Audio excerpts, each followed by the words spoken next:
I started writing this video in 2019. It is now 2024. I have finally finished, and nothing else has changed. Are you sure about that? Prior to this week, I had never seen Neon Genesis Evangelion, but I am here to say that it is as much a masterpiece as all the hype surrounding it suggests, and then some. Now, it may seem weird to mention that right out the gate, but I don't think this video should be about something as simple as whether or not I liked this story. I did, so if you're curious about that, there's your answer. Instead, what I wanted to explore was the why I liked it to the degree that I did. And I dare venture to say that asking that very question will make this the single most challenging video I have ever written. I mentioned that I had started writing the script all the way back in the distant past of 2019, the very same year Billie Eilish was telling us all what a bad man she was, all the while the world was soaking up the last remaining moments of pre-pandemic bliss. Little did we know what awaited us around the corner, and little did I know what awaited me with Evangelion. I'm totally not Mark, and after 5 years of playing the strangest game of chicken with this series, I am finally ready to admit defeat and finally write a video on what I discovered was a magnificently poignant and hauntingly profound work of art. This is Hideaki Anno's legendary work that truly lives up to the legend, the 1995 classic, Neon Genesis Evangelion.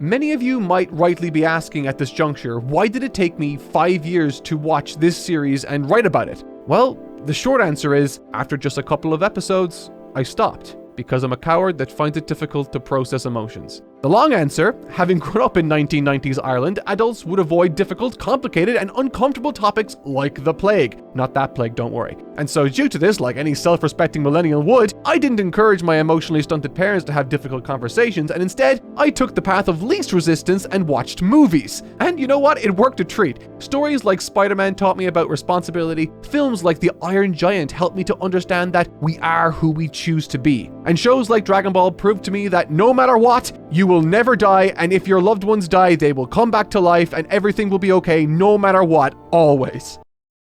What? All kidding aside, the picture I'm painting here is rather extreme. I'm not exactly Abed from Community. I am capable of having difficult conversations without referencing films and television, most of the time. However, regardless of my willingness to engage in conversation, depression has been a topic I've struggled to fully come to grips with over the years. Depression?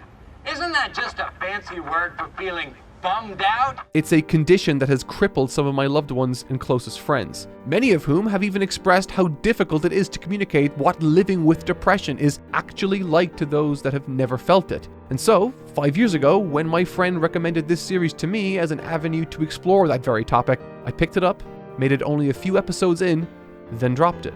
I ran away from that discomfort, only now, all these years later, working up the courage to try again. And by courage, I do mean my team forced me. But that is why I think storytelling is so important, powerful, and useful. Unlike traditional, scary, real-life conversations, film and TV can leverage visual metaphor. It can wield with measured precision, color, lighting, staging, composition, music, and a host of other tools of dispensing information to accurately communicate the feeling and message of what is being said and felt.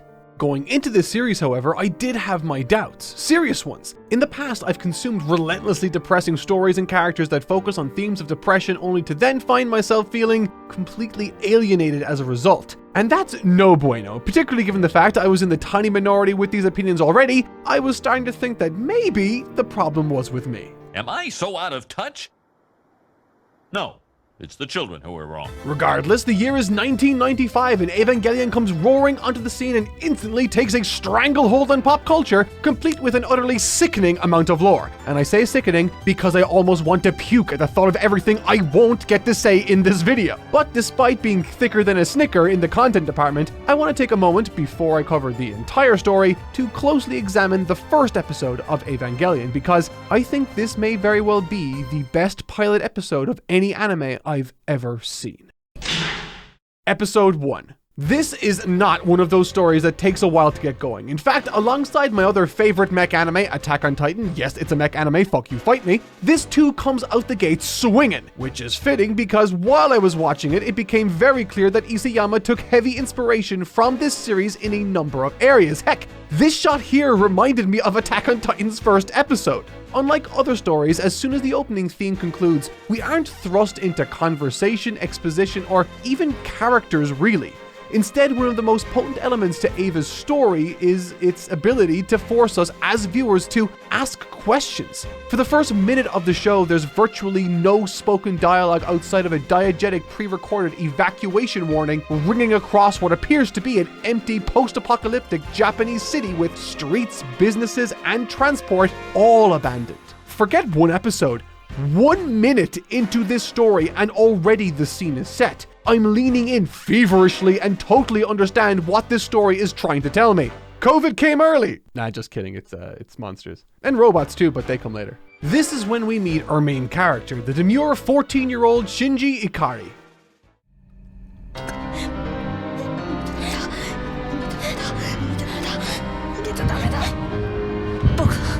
Evangelion 初号機のパイロット碇シンジです。 Evangelion is a story about the emotional struggle against the innate loneliness of the human soul. Despite being a story about giant monsters and the coolest fucking robots I've ever seen in my life, Neon Genesis Evangelion actually has something profound to say about the human condition and its desire for relationship with other people. This therefore makes character introductions, something that's already important in any story, of greater and, dare I say, paramount importance in this narrative specifically. And it just so happens Eva has some of the most subtle and carefully considered character introductions I've seen in any medium. For evidence of this, you need look no further than Shinji's first meeting with his soon-to-be handler and roommate, Misato Katsuragi. 待ち合わせは無理か。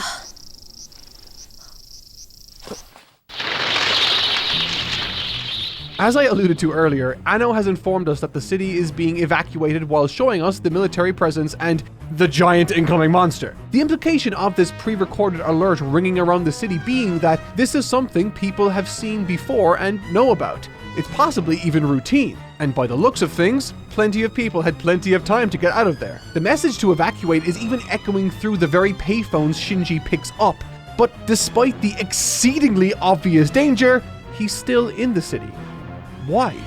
Well, the answer becomes obvious as you continue to watch this series, but in short, Shinji prioritizes the expectations of others over his own well-being. He cares deeply about what other people think to a point of putting his own life at risk against a monster that even the military has no effect on.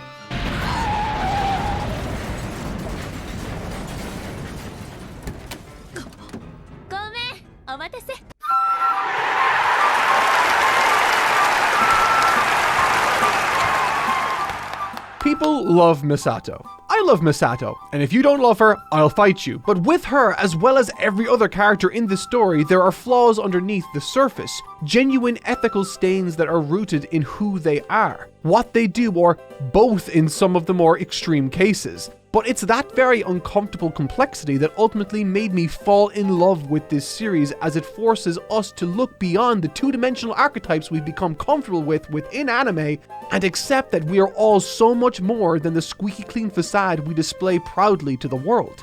The first time we see Misato's face in this story isn't in the last-minute moment of heroic rescue, throwing caution to the wind, driving into ground zero of a monster attack, all in an effort to save this 14-year-old kid she hardly knows. Nope. Instead, it's that postcard that Shinji opens up when we first see him at the payphone, complete with a lipstick kiss and an arrow pointing to her cleavage saying, "Attention here, please." She's the reason he's in danger in the first place, and she used her sex appeal to help encourage the young man to come to this city. What sort of person, you ask, might do that to a 14-year-old? There is certainly, the fate of the world at play, but is that enough to justify it? Of course! She remains somewhat suggestive, but from this episode onwards, it's clear she has no interest in Shinji and cares for him like a big sister or mother might. But their dynamic is only the first of many that are introduced. And in the meantime, the government and military need to figure out a strategy to take this monster, or angel as they're referred to in this story, out. 初号機をか。パイロットがいないぞ。問題ない。もう一人の予備が届く。 This series operates with Dune-level science fiction, meaning I am too stupid to fully understand or catch everything that Anno does with his freaky, wrinkly hentai brain to bring this world to life with only one watch-through. And so, to remedy this as best I can, I've watched these opening episodes at least 4 times in the last 2 weeks, and I've also incorporated the help of 2 assistants that are super fans of this series. However, despite even those efforts, I'm certain I still don't fully appreciate each individual facet of this world. Take my introduction to NERV, for example, a special organization put together to combat the Angels after the Second Impact. The Second Impact we later learned to be the second of 3 major events taking place on Earth, an event which took place 15 years ago as a result of the contact experiment conducted on Adam by the Katsuragi expedition led by Misato's dad, an experiment which awakened Adam generating it. Do you see what I mean? You see what I mean? This stuff is dummy thick, and what I touched on there is like the teeniest, tiniest part of the world and its history. I mean, there's this group that appears later called Sele or Seal or whatever, and they play a massive role in the climax, but I'm still only like 85% sure I know who and what they are. You could get lost in the Eva Wikipedia for days, I'm sure, and it's a prospect that I have used all my willpower to avoid doing for a pure first experience. But despite the immense complexity of this world Anno crafted, the element of highest importance is, in fact, squarely on the characters and their personal journeys. NERV may be a UN-sponsored conglomerate that runs innumerable shadow operations, but what matters most here is not its secret bubbling plots to change the world, but rather that it is run by none other than Shinji's father. Gendo Ikari's introduction portrays to us only his most central quality, that he is a true dick cheese of a sociopath that, on seeing his only son for the very first time in years, refers to him as a spare. Interestingly, unlike your typical young male anime protagonists, Shinji's first impressions of the Unit 1 Eva aren't that of energetic enthusiasm or determination to master it, but instead fear and doubt. And fittingly, he meets the Eva he's tasked with piloting before he even sees his father. Overlooking the area Shinji cowers upon stands Gendo Ikari, literally and figuratively talking down to his son. And so, with time drawing short, an angel overhead, and Unit 1 ready to be piloted, well, theoretically at least, Shinji's emotional distance from all around him comes to a head when he simply refuses to try. Enter yet another complex player in this emotional chess game of a series, Rei Ayanami.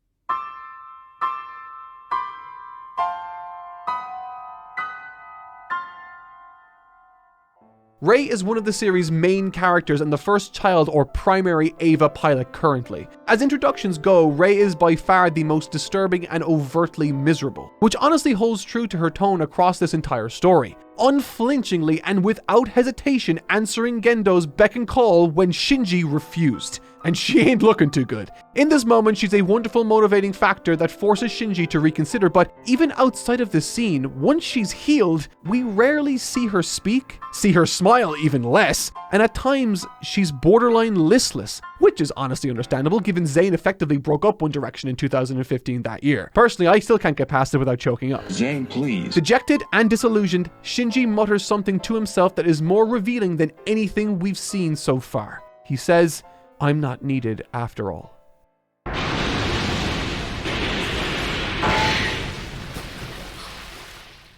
So this is arguably the most important scene in the episode. On one side, you have the likes of NERV and Gendo callously encouraging Shinji into Unit 1 with a total disregard for his safety, fear, and lack of experience. And on the other, you have Shinji's own fear of what's being asked of him coming into conflict with the approaching Rei, who is in seriously poor condition. It's here that the encroaching angel attack leads to a large light fixture falling from the ceiling onto Shinji, only for his fear, sense of danger, and desperation to transform into some sort of connection with the Eva that no one has ever seen before. Despite all the backstory to this complicated company, despite the history to this complicated world that we and Shinji don't fully understand, what has just occurred here is unlike anything any scientist present has ever seen. And perhaps encouraged by this impressive connection to the Eva, or through a genuine desire to help Rei out of this horrible situation, Shinji grits his teeth and chants to himself 4 words that define his struggle within this story. I mustn't run away. He's needed, people want him, and therefore, he will pilot the Eva. And that's episode 1. How long did that take? Checks time. Do you see my quandary here? This series is just so rich with depth, subtlety, nuance, and tiny little details that even the first episode has enough to talk about for a whole standalone video. But of course, we are far from done here. Episode 1 is only one of 26 episodes and a movie that encompasses this full story. Thankfully, though every episode contains just as much depth as the pilot, and I absolutely could discuss every single episode of this series in as much detail as I just have, Evangelion tackles many of its character relationships and evolutions in arcs across multiple episodes. It is those exact progressions that are most interesting and most important that I will focus on here. The first 11 episodes of this series contend with establishing its world, demonstrating how the technology works, the motivations behind said technology, as well as lay the foundations of the single most important element within this revolutionary tale. Its frighteningly believable and hauntingly complicated characters that are as relatable today as they were 30 years ago. The Hedgehog's Dilemma. The Hedgehog's Dilemma, first posited by German philosopher Arthur Schopenhauer, is a metaphor for the challenges people might face when trying to engage in intimacy. The idea being, although hedgehogs may seek to move closer to one another, through doing so they cannot avoid hurting each other with their protective spines. In other words, intimacy opens you up to great pain, and thus many avoid it entirely as a defensive mechanism, choosing instead the pain of slowly freezing to death through isolation and loneliness that endure the capacity for rejection and loss. But here's the thing, the Hedgehog's Dilemma, it is the most common and arguably the central theme of this entire series. Though the action of this series and its opening episodes are absolutely mind-blowing, and man do I mean it when I say that, I mean I am not an anime figure guy at all, but even I will be buying Unit 1's model, and I might get some buddies for him too. I mean, I don't want him to be lonely. I mean, I'm not Gendo. But yeah, despite the action and tech being jaw-droppingly cool in this, it ultimately is not the real point of the story. Episode 2 opens with an action set piece, one the entire pilot episode spent building up, only to then cut away forward in time basically immediately. The rest of the episode spends its runtime exploring Shinji's mental state, reserving the rest of that past fight for a few final moments at the very end. Similarly, the episode immediately following this does have some action sprinkled in, but once again the focus is squarely on the characters and how they navigate these admittedly high-stakes situations with the backdrop of a mundane life. This is the first episode that mentions the aforementioned Hedgehog's Dilemma, a concept that forms the backbone of Shinji's entire character. Despite the episode itself being framed as the coming out party for this theme, with the dilemma itself being mentioned by name during a phone conversation between Ritsuko and Misato as they discuss Shinji's self-imposed isolation. This desire he has to remain in his comfort zone despite what it does to the relationships around him is very much a part of his character day one. However, it's the fourth episode that brings something to our attention. That this dilemma Shinji is contending with is very much an element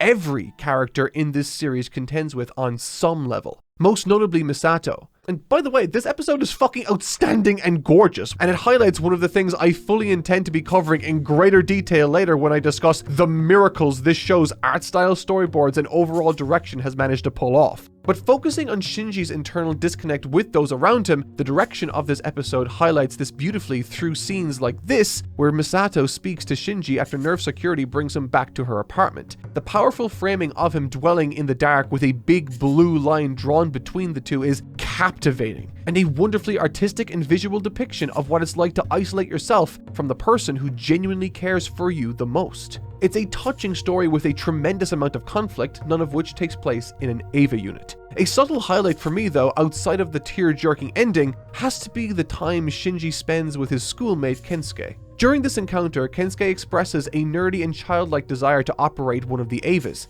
I mean, who wouldn't at his age? But what I love about that expression of naivety is that it draws our attention to the innocence and childlike wonder Shinji doesn't have. Instead of understanding that he might feel excited about something like that, because Shinji is only concerned with how other people view him, his first thought is to consider how Kensuke's mom might feel if he were to engage in such a venture. But perhaps most on the nose is Shinji's bewilderment as to why Kensuke would camp recreationally. This is a child that has been deprived of his own innocence and wonder, stripped away by death and the worst father imaginable. Now, as a father myself, there is no one in the story up to this point I found more deplorable and reprehensible than Gendo Ikari. Though there are certainly people in the world like him, the thought of being so utterly blind and unempathetic to your own child's very clear and apparent turmoil, a fundamental hole in his soul caused exclusively by his own lack of care, is just something I cannot abide or stomach. Shinji may feel alone in every possible sense, but it's abundantly clear to all around him that above all of his generalized desire for human connection, what he most seeks is a connection with his father. A father that so clearly is just completely incapable of entertaining that loving nature he so dearly needs. However, just like every single facet of this story, it's never as simple as it appears. Virtuous characters can stumble and fall, all the while reprehensible individuals can reveal startling degrees of complexity and nuance. Apart from lighting a fire of rage within me, this disproportionate sense of concern Gendo shares towards Rei acts as one of the many mysteries this story sets up to spike down later on. As far as characters go, Rei is a substantially complicated one. Maybe the most complicated out of all the emerging Eva pilots, and ironically, despite being a story that focuses on the humanity of young people operating giant mechs, Rei comes across rather stunted and robotic. Disarmingly so at times. This isn't a criticism, by the way, this is clearly a measured choice by the writers, and one that is extremely effective in holding my attention. Rei herself utters very few lines across the series, and most of those early episodes characterize her through Shinji's observations of her than anything else. At the school, Shinji notes she's always alone, and Kensuke and Toji tell him she's never had any friends. When tasked to deliver a renewed entry card for her, Shinji stumbles into her apartment and just the setting alone says so much. It's environmental storytelling at its greatest. It's bare, mail is piled up, and footprints study the floor beyond the area one takes shoes off in Japan. It's as barren as Rei's personality has seemed so far. It offers no indication of care or anything except for one thing: Gendo's glasses. And that's the key. Rei's defining trait in these early episodes is all surrounding Gendo. She looks happy when he talks to her. She only follows his orders. Her one bit of personality in her home is from Gendo. When Shinji insults him, she slaps him. There's this perceived bond between the two that really serves as an analog to what Shinji so desires: to be noticed by his father, to be praised by him. I think this ultimately comes to a head when Shinji hears about how his father not only rescued Rei when she was in danger due to her Eva going berserk, but that he actually severely burnt his hands to do so.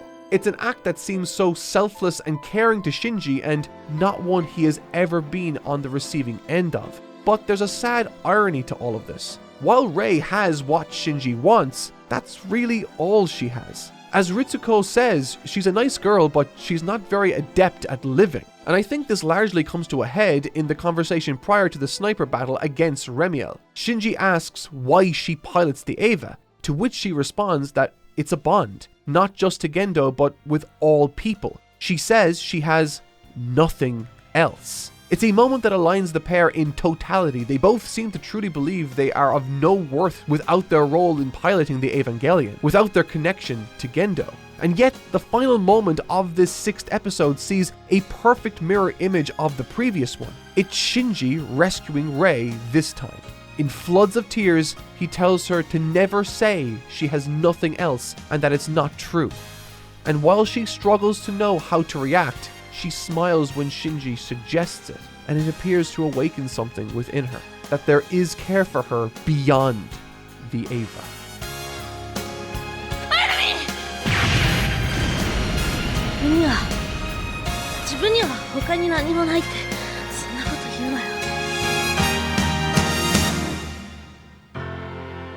I truly, wholeheartedly adore this scene. It's so painfully sad and cruel, but so masterfully sets up core themes for this series. Shinji sees all the worth in Rei that she cannot see for herself, and if she could just envision another person's view of her for a moment, she might just realize there's more to her than what she believes her existence to hinge on. It's so desperately what Shinji, heck, every character in this series so desperately needs to accept. If they could just open themselves up to one another, they'd maybe, just maybe, start to absorb the worth others see in them. Another heartbreaking example of the Hedgehog's dilemma. ちょっとあれが本物の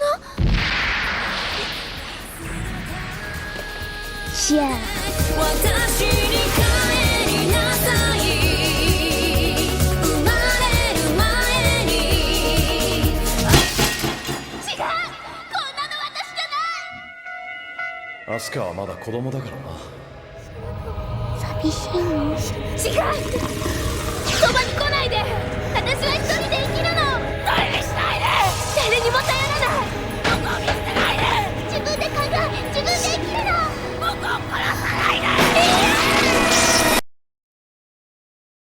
Alright, I'm not going to mince words here. When I was first introduced to Asuka, I did not like her. I've never liked tsundere characters in other shows. I've always found them pandering, shallow, or obnoxious. All traits that in my mind stood antithetical to everything that made Neon Genesis Evangelion what it was to me. So, naturally, the initial notes I took for this character were something along the lines of... I hate so much about the things that you choose to be.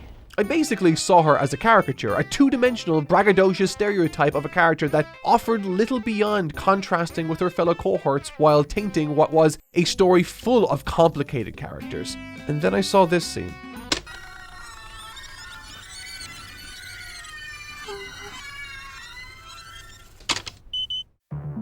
In my time in the anime and manga world, I have seen plenty of tsundere characters. The concept is pretty simple. Boisterous, prickly character that uses those qualities as a shell to mask their insecure and fragile interior. It's not like I've not gotten the intent, it's just something that has never jived with me in the slightest, and I had all but written off as an incompatible archetype personally. But Asuka Langley proves to me in strides that that sort of character can be something of incredible merit and depth when done right.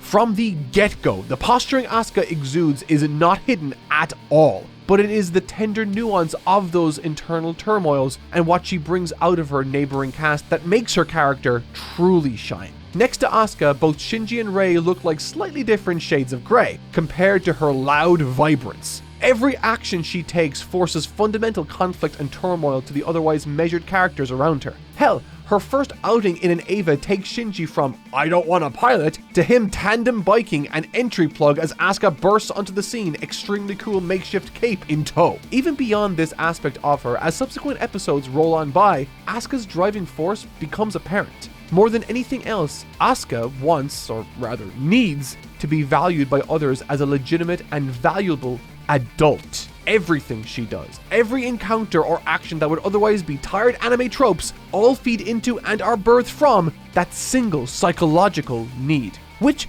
funnily enough, brings us back once again to the core themes of this series. Though she would do everything to convince you otherwise, Asuka is just as lonely and unfulfilled as Shinji is. Where Shinji's solution to the dilemma is to simply not get close enough to others to be pricked, Asuka needs to be the biggest hedgehog of the group so others will flock to her.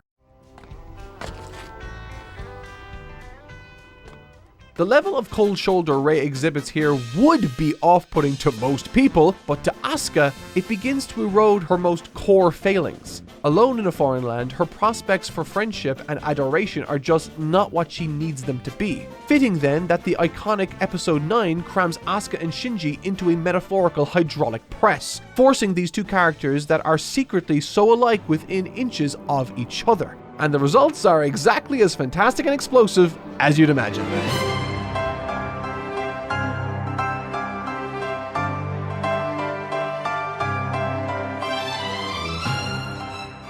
Never is Asuka's need to forge relationships through domination more apparent than this very clever little scene where both Shinji and Asuka are training together. As the two clash against one another, Shinji remains silent of course, but Asuka uses it as an opportunity to once again put down Shinji, chalking her own failure down to his inability to keep up with her. That is until Rei steps in and follows along with Shinji with methodical precision. Immediately, Asuka's facade changes. The once cocksure young lady reminds us all, including Shinji, of what she is. A scared and insecure 14-year-old child, crying in despair. It's quite the stark contrast to what she presents herself as, and through this we see what her motivations to actually succeed are. And I think due to this shared element of their personalities, they both see a humanity and common ground worth investing time and love into. And following a wonderfully cute training montage for their rematch with the angel that served them their asses prior, we get this scene.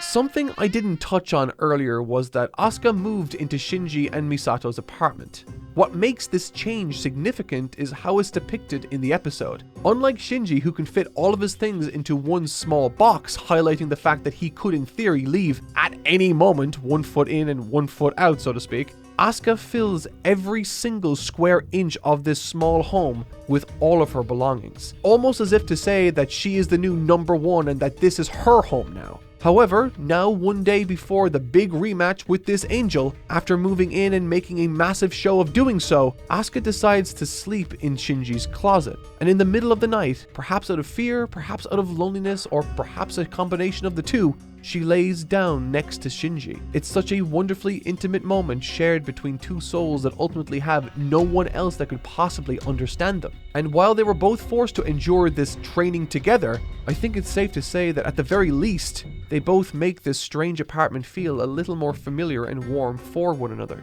Now, confused and shocked as to what just happened, Shinji, being a 14-year-old child, ruled by hormones, decides to move closer to her in the hopes that maybe he could kiss her.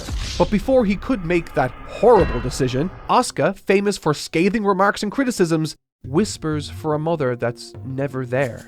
It's here Shinji sees her for who she really is, and through doing so backs off entirely. No longer just some girl to him, he now sees her as scared and as childish as he is.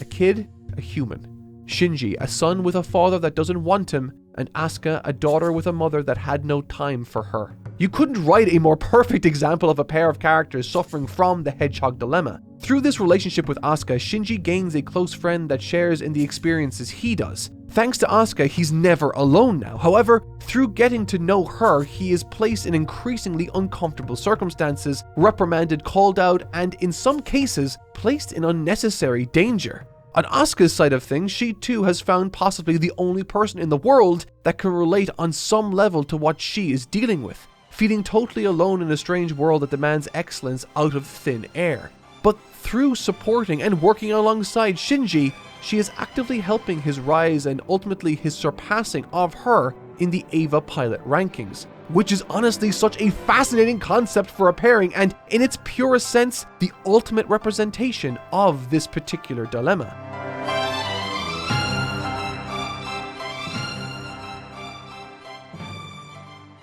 By the time this series ended, Asuka had transformed from a character I rolled my eyes at initially to, by far and away, my favorite character in the entire series. Going into this show, I had intended to gain a deeper understanding of the struggles my friends and family deal with. Perhaps in some cases, I even believed I could see some things I could take for myself in this process. But never did I foresee encountering a character that so perfectly captured so much of what makes me so incredibly flawed. From this moment on, I never again questioned Evangelion's creative direction or choices.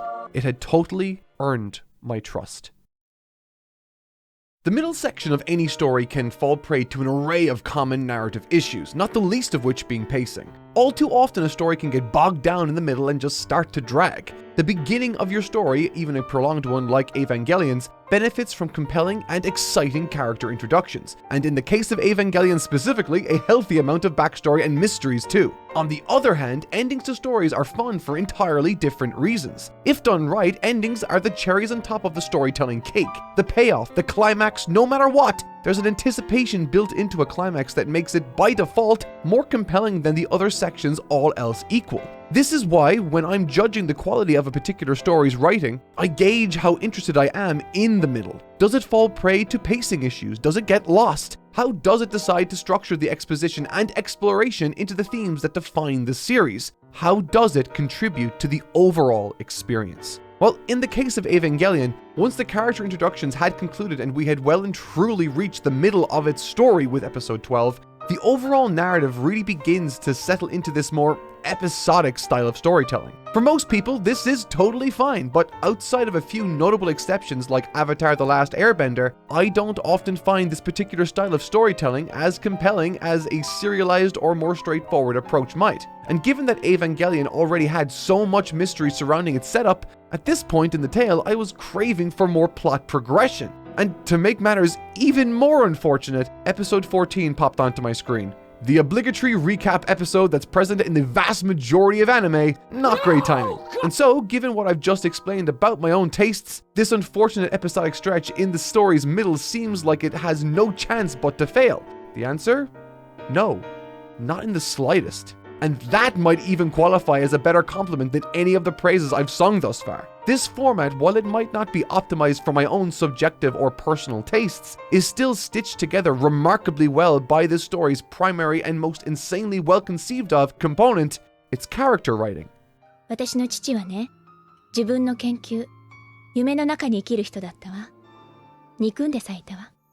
Having spent a tremendous amount of time with Shinji as well as the other Eva pilots, a huge amount of my interest in this series was first and foremost baked into the mysteries surrounding their respective traumas and backstories. Why were they chosen? Why do they act and feel the way that they do? And even outside of that, a vast assortment of questions concerning the history of this world and why it is the way that it is still poked and prodded at the deepest recesses of my mind. Episode 12 is a Misato episode, but what made it interesting and compelling to me is how it operates within the framework of Shinji's own character. Having received a promotion to the position of Major, a party is thrown in honor of this achievement, during which Shinji posits to Misato that it must feel wonderful to receive recognition for her hard work.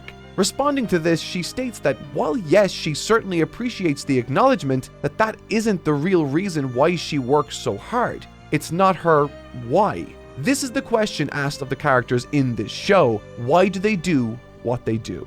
And it's here in this episode we start to get a taste of the events that formed who Misato really is. Fleeting glimpses into a traumatic past rife with death and loss during the second impact, all packaged into a complicated and strained relationship she had with her father, a force that motivates her to move even to this very day. And so in essence, while episodic in nature, because this story is so concerned with these characters, it still feels as though there's a tremendous step forward being taken for our understanding as viewers. And it gets even better. I was initially worried that the foreboding presence of the angels would devolve into something akin to a monster of the week. And while the vibe they exuded from this moment onward did wane slightly for me, their utility in the story as vehicles to place specific and targeted stresses onto the main cast, exposing their inner demons, made them all the more interesting to me on a narrative level. The consequences spouting from this episode's Angel of the Week then being a realization in Shinji and a revelation for me in who Misato is, or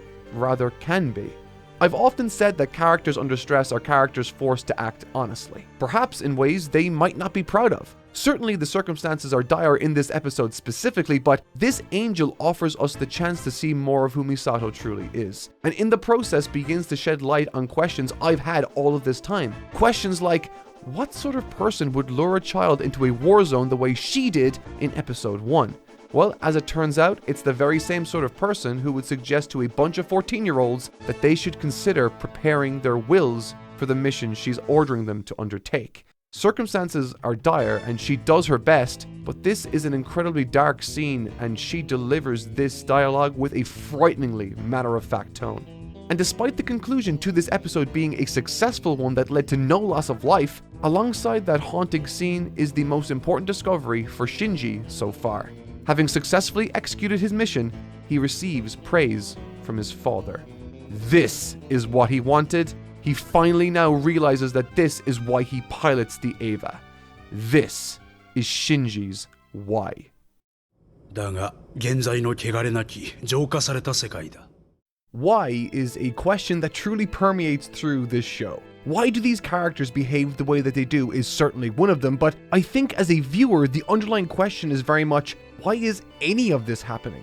What's the goal here beyond these angel attacks? Well, the way Evangelion exposits its actual plot, by which I mean the events that stitch these character moments together, is surprisingly understated. For anyone familiar with the second season of Attack on Titan, I'm sure you'll remember the moment where the identities of the armored and colossal titans are revealed. It's a background moment so understated that when things start to truly hit the fan moments later, many fans, myself included, even rewound to properly absorb what had just taken place. So many of Evangelion's essential plot beats are delivered in this fashion, and unlike Attack on Titan where there's a big acknowledgement off the back of things, Eva keeps trucking forward as though nothing of note has just been unveiled. I mean, in the context of the story, nothing new has actually been said, so this all makes sense and really respects the viewer's intelligence, as these are all conversations between people already in the know within the context of the story. There's no hand-holding for any viewers, this is real hardcore storytelling.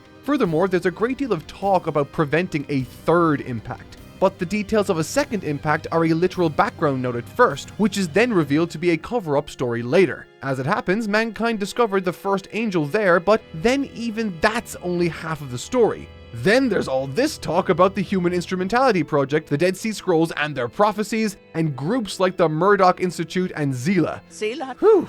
Okay, that's a lot. And the bulk of the reveals are condensed into the show's final stretch. Which means, basically, Evangelion not only demands your undivided attention, it effectively demands that you re-watch to fully track the plot threads that build in the background. It's kind of like homework, only not boring. Like any good sci-fi, while the pieces are all there for the lore nerds who want to lap it up, Evangelion's plot is effectively one big metaphor for the themes it wants to explore. If you grasp the basics, you'll understand the message, and in this case, that message is all about the human condition.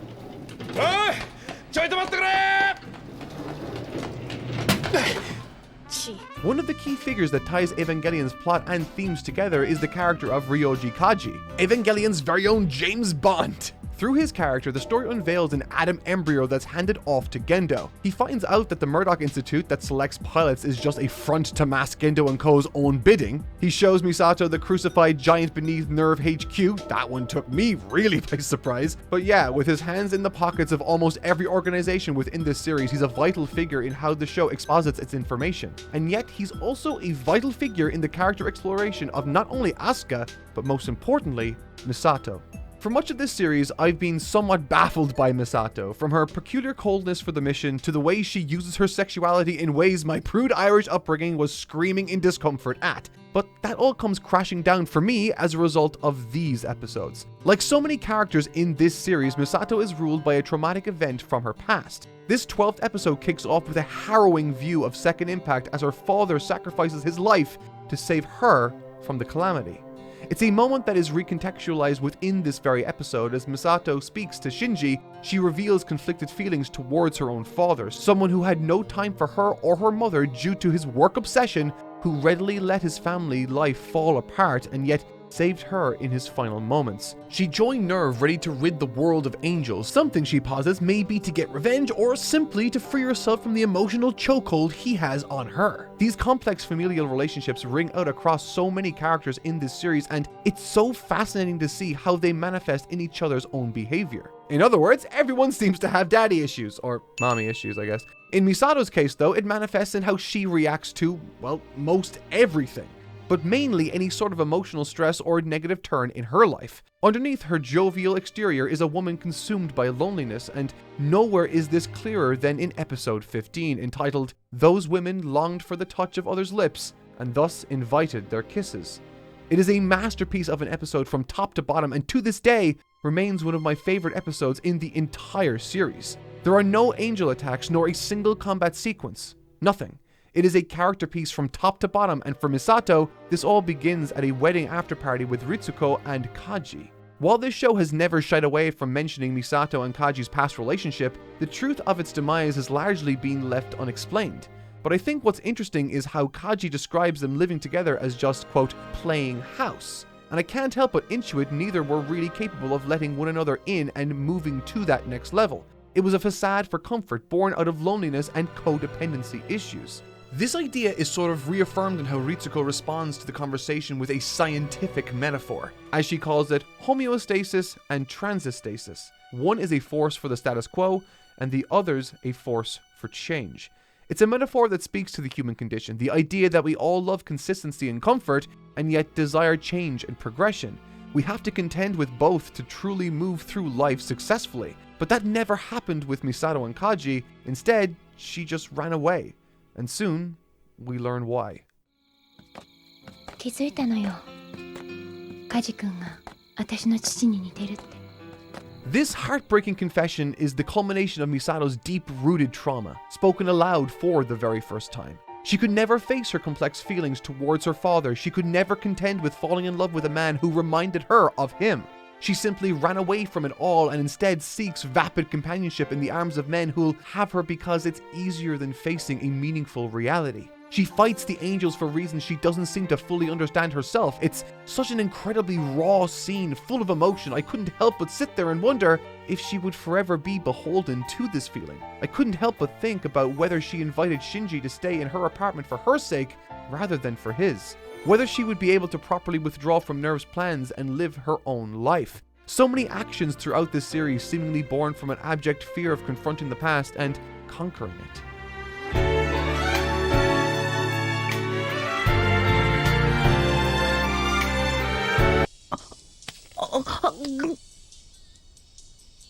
While Misato's kiss with Kaji is depicted with heart-wrenching emotion, Asuka's kiss with Shinji is played for laughs, and yet both convey the same underlying issue. For Asuka, in this episode, she experienced a failed date, she's been ignored by Kaji, and now she's stuck at home with Shinji, while Misato's out with the man she naively pines for.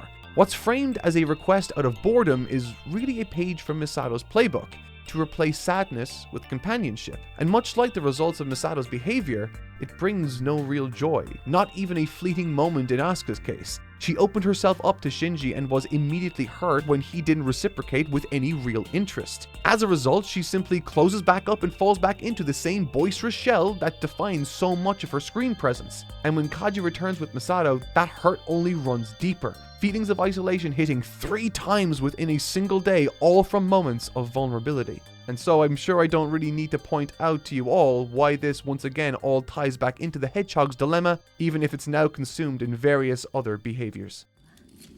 母さんのことそんなに好きじゃなかったから。科学者としての判断ね。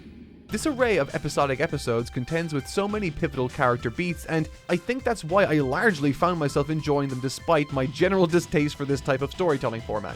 The appearance of the angels themselves may not always be furthering the plot outside of the most basic progression, but I think as vessels to explore characters, it's why it ends up working so well. Take the 13th episode for example. It's an angel that hacks the 3 AIs that Nerve relies on, the Magi, while also facilitating a look at Ritsuko's past as a result. It's hard to imagine a more organic way to actually tackle a character like her, who I think would otherwise be a mere background note in lesser shows. The AI in question was created by Ritsuko's mother, and it forces her to dive into a nest of pipes and wires, almost like a nervous system that leads to a very literal brain. It's an effective and overt visual of someone very much forced into the mind of the person they do not like to find success. It's one of the very core messages of Evangelion, to understand one another, to find solace in oneself. And as these episodes continued to tick on by, I found that the series continued to surprise me in what it managed to make me enjoy in spite of my preferences. I mean, for God's sake, even the much dreaded recap episode, bane of anime fans everywhere, ruiner of pacing and joy, was tackled by Evangelion in a way that had me watching with bated breath from start to finish. How does this happen? I'm a 32-year-old man with minimal patience for bullshit, and I was sat here taking in a recap episode like it was peak cinema. This show is unstoppable. Instead of a simple clip show, it's presented almost like a series of declassified case files focused on various side characters. It offers a unique perspective on the previous events and adds a great deal of texture to the world by filtering them through characters we otherwise would never hear from. We don't see them, there's little emotion in their voices, but what's said and the way they say it is so fascinating. It creates this incredibly tense, visceral, and callously detached retelling of the story, reinforcing for us how much of an impact the personalities of those involved offer this tale, and how none of that was taken into consideration by the powers that be, detailing all of the literal events with none of the human impact or consequence. It's a subtle creative choice, one that adds no additional cost to the production, but a choice that grants the recaps a staggeringly unique flavor and communicates something about the characters in this story specifically. In every sense of the word, I continue to be staggered by the thoughtful presentation each facet of this story possesses, and this is barely past the halfway mark.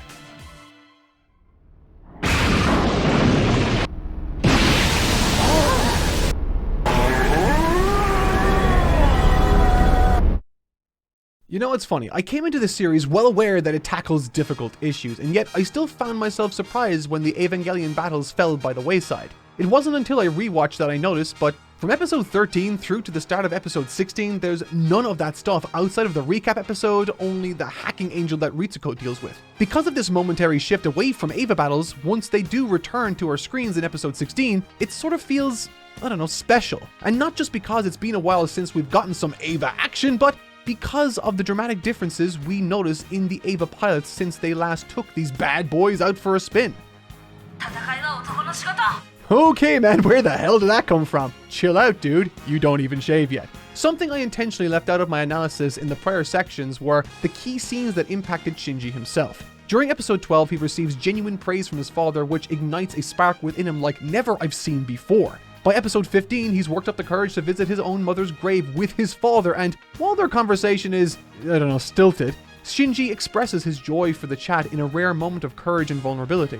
And now, jumping back into the Eva, he's full of confidence and bravado that all just feels so, I don't know, insincere. It's stark to say the least, if not a little cringe, but then again, he's 14, so that's kind of a default setting and par for the course at that age. So, of course, in true Anno fashion, the next angel to appear and confront Shinji is one that takes the cerebral approach to the next level, attacking not through physical prowess, but instead psychological warfare.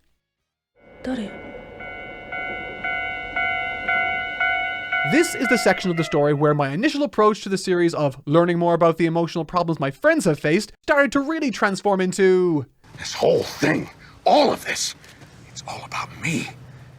In fact, from this moment onwards, the story transformed from a truly incredible and well-conceived masterpiece to a work that forced me, time and again, to contend with elements and demons within my own personality I had been trying to actively ignore, in some cases for years. Within the void, Shinji appears to be spoken to by the angel, or his own subconsciousness. It's left intentionally vague, really, which leads him down a road of introspection. The scene in question establishes a concept so important that it's probably even more important to the show than the Hedgehog's dilemma I touched on earlier. And it explores a pretty simple thought when you get down to it, that any given person is comprised of two selves. The first being a version we ourselves perceive, with the second being a version formed in other people's minds. It might sound hyperbolic to confess this, but when I heard that last line, my heart kinda sank, almost as if I knew where this was going. Up until this point, I had known that I shared a tremendous amount in common with the character of Asuka. Her thick outer shell, her armor, and unwillingness to contend with negative emotion, instead using it as fuel, I found to be extremely relatable. However, in this episode, I realized that this particular element of Shinji's personality resonated with me profoundly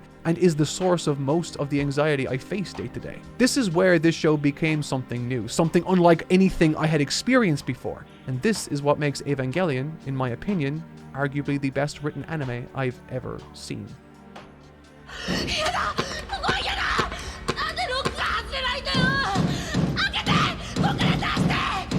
Shinji is deathly afraid of those versions of himself that appear in the minds of others, simply because they represent what other people think of him. Speaking as someone that has struggled with my own sense of self-worth all my life, I saw a lot of myself as I am today and as an adolescent in the Shinji character, feeling as though perception was indeed reality. That validation from others is what counted in the end, despite what popular stories might have taught me. However, unlike my real life, Evangelion utilizes the power of these angels to challenge the validity of these specific insecurities. Within the numerous different visions presented in this series, many are depicted within the confines of a train carriage. In literary analysis, trains are widely representative of a desire for change, a desire to transition from one state of being to the next, to regain control of one's own life. And as a result, this scene sets the stage quite literally for the rest of the show. Now, the reason I related to this so unexpectedly was because this is a subject that people don't like to talk about, particularly in storytelling because of how complicated it can be. The reason I love stories and can get emotional when reading them is because they can often present an idealized world. Not idealized in that there's no conflict, but rather because the conflict is clear-cut and easily identified as right or wrong, presented as though there are obvious solutions. To pick an example from my own life, growing up I was very overweight, and because of that I would get picked on relentlessly to the point I would have nervous breakdowns at home every morning over the thought of having to get back up and go to school every day. And like any good mother would tell their child, my mom told me that it's the content of your character, not how you look, that really counts in the end. And in storytelling, films and TV, That message of self-worth holds true because the authors of those stories have a clear and tidy message about the value of goodness to instill in their reader base. And I think that's why I love stories so much. They're reliable, they're comfortable. However, reality isn't like that. Reality is far more complicated and messy. In reality, attractiveness matters far, far more than any of us wish it might, and much more than we ever entertain admitting out loud. Eventually, I found out that the parents, teachers, and adults in my life all seem to buy into this societally accepted hypocrisy that you should never treat someone differently based on how attractive they are or how ugly they appear, while in that same breath spending hours picking out the right suit to wear, fixing their hair, spending hours putting on makeup for people they know will be judging them later. In reality, attractiveness matters maybe more than anything else in some cases. And I hate how true that is. I hate how complicated real life can be. When I was a teenager, this manifested in an eating disorder, one that I didn't talk about because I knew I was placing a ton of importance onto my appearance that people would tell me I shouldn't do, and I felt that those older than me just wouldn't understand. And in a desperate and unhealthy bid to take back control over my own life, I carried that out for years. And I'd like to say that I'm over that part of my life today, and while I am largely, I'd be lying if I didn't still consistently stress over this dissonance we all accept as normal in society these days. Now, that is just one example of the utter messiness that is the real world, and I'm not saying my takeaway from Evangelion was waxing poetic about my childhood eating habits. But my point is that any given issue, while often presented in a neat and tidy question and answer type framing in fiction, is in fact often so much more complicated and muddy than that. However, Evangelion doesn't take out that complexity. In fact, it's quite the opposite. Evangelion is deeply interested in exploring those very depths of ambiguity and messiness that are usually far too nuanced and chaotic to fit into a tidy narrative arc. It doesn't pretend that these problems have simple answers because if they did, they wouldn't be problems. Say it louder for people in the back. A lesser show might suggest that the you on the inside is all that matters and just give themselves a good old pat in the back. But Eva instead takes a more nuanced look at the issue, taking the time for the rest of the show's runtime really to explore the valid truths in that nuance, that there are an infinite number of ourselves, that the versions of ourselves that exist in the minds of those around us are but narrow slices of our whole lived experiences, and that the varied nature of those perspectives are birthed not just from our innate qualities, but largely out of circumstance. The way they choose to depict these visions too is fascinating. So much of Shinji's fear of these perceptions comes from his lack of control over them, like they are etched in stone, texts already written in hard ink. He desperately wants to be someone his father values and loves, but he can't control that. So out of desperation, maybe, just maybe, he can overcome those odds by quite literally saving the world and putting himself into mortal danger to have the chance, even a chance, at changing how he is perceived by him. Shinji-kun, 大丈夫, Shinji-kun! This is why I love this episode and this scene. It doesn't tell us how to feel, but it shows us a visceral reality. Prior to these visions, Shinji finds himself trapped in the entry plug, not too dissimilarly to that which we've seen Rei endure. All throughout this episode, and indeed this series, we've seen how much Shinji longs for and values the attention of his father. How he wants his love more than anything. However, in the moments he was convinced he was going to die, the first name he called out for wasn't his father. It was Misato. In fact, he screams out Misato, Asuka, Rei, and even Ritsuko before he eventually relents and half-heartedly calls out for his father, knowing full well it will go unanswered. The message of this episode, and indeed Shinji's trauma, isn't that the opinions of others don't matter, nor is it that good triumphs over evil always. Instead, it simply plants the seed that their view of you does not define who you are, because those that matter will show you in no uncertain terms just how much you mean to them. Episode 16 is truly the turning point into the back half of Evangelion, and that feeling is driven home even further with the following episode. Episode 17 is crazy in terms of what it does to the scope of this series. I had said before that the depth of this story is frustrating, and this episode brings that point roaring and screaming to the forefront of my mind yet again. Confronted by Nerve and the Humanity Instrumentality Project, try saying that 10 times fast, following what took place in episode 16, Misato does something that I've yet to see her do at this point in the story. Seemingly not cooperating with her superiors in the name of Shinji's well-being. This hasn't come out of nowhere either. Whether it be the indication she received last episode which suggested that there's far more to the Evas than she realizes, or when Kaji revealed Adam, but also not Adam with his little tiny baby legs to her in episode 15. This is all to say that the level of trust Misato has in this company has been compromised. And given everything Gendo is saying about there not being much time left, we're being given every indication we're heading into the final stretch of this story. And that's when they hit us with an entire episode packed to the brim with the most esoteric lore revelations that made my head spin on rewatch.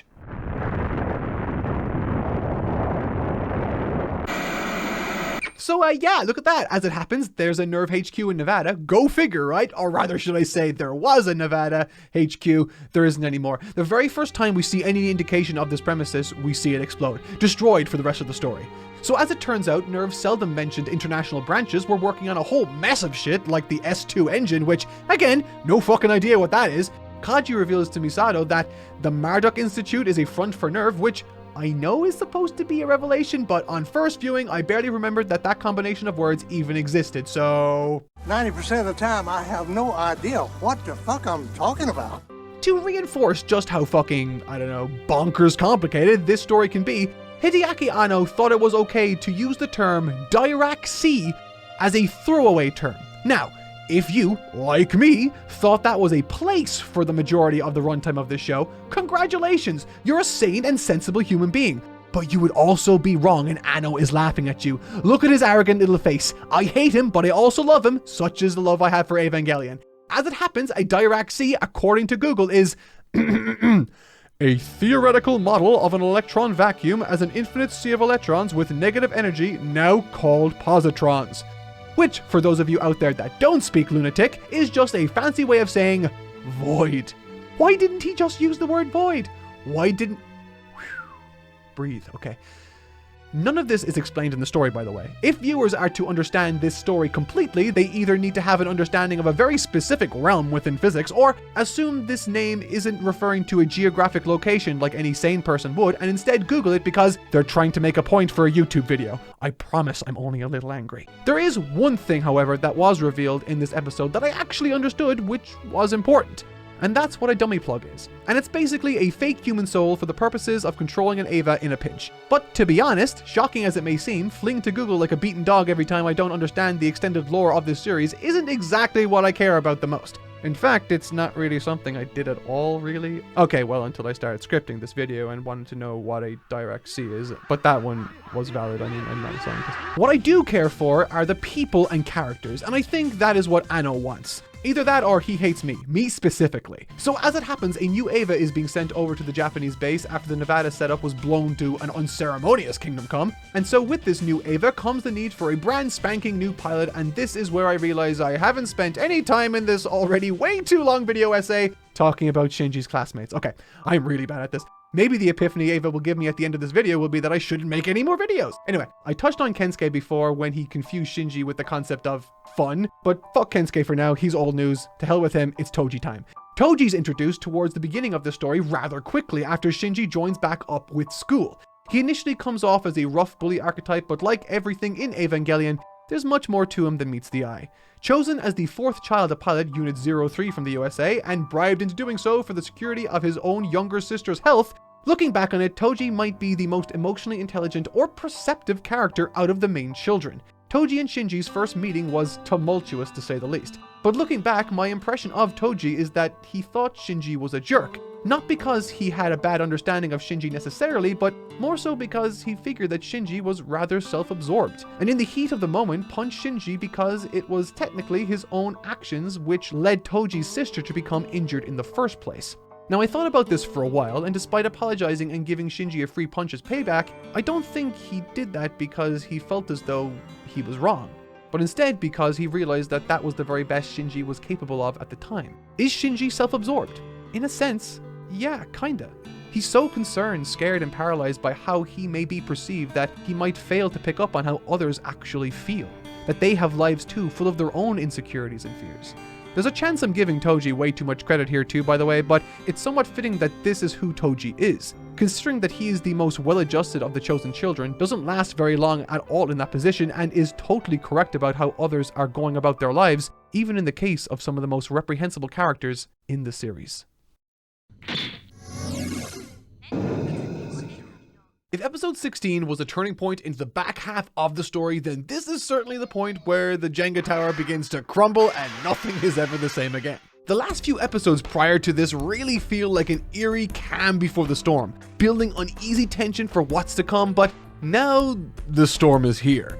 I think something to recognize going into this great battle is that all three of the pilots have inner turmoil that they aren't addressing or sharing with each other. For Rei, she's contending with a host of new emotions she's not familiar with concerning Shinji and friendship. For Asuka, she's lamenting the addition of a fourth pilot and therefore competition in Toji, while contending with the reality that Shinji is passing her. And finally, Shinji is again struggling with a sense of inferiority and loneliness, not helped by the fact that everyone in Shinji's life knows who the fourth child is, but no one tells him, all for their own unique reasons that speak to their own internal issues. In a way, this episode is a stunningly well-connected tapestry of motivations, all rooted in believable reasoning and established history, falling into place until the very end when, suddenly, every last thread comes undone.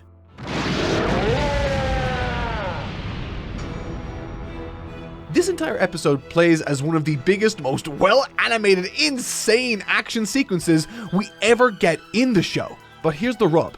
Functionally, this whole thing isn't really an action sequence so much as it is a torture sequence, both for the characters on screen as well as us at home watching to a certain degree. Every single character at play here is afflicted with some sort of debilitating problem, with that very feeling of a crumbling Jenga tower never relenting. Asuka is so focused on exposing Shinji to the fourth pilot that she is taken away swiftly and embarrassingly. Rei also is helpless to contribute meaningfully to this fight, as well as helpless to contend with her uneasy feelings of friendship that have been developing with Shinji. And of course, worst of all is the main man himself, Shinji. He's not only being tasked here to fight another Eva, and therefore another person, but has his very own father commanding this entire encounter. Frankly though, all of that is just preamble, a tiny taste of the overt torture that takes place within the confines of this episode.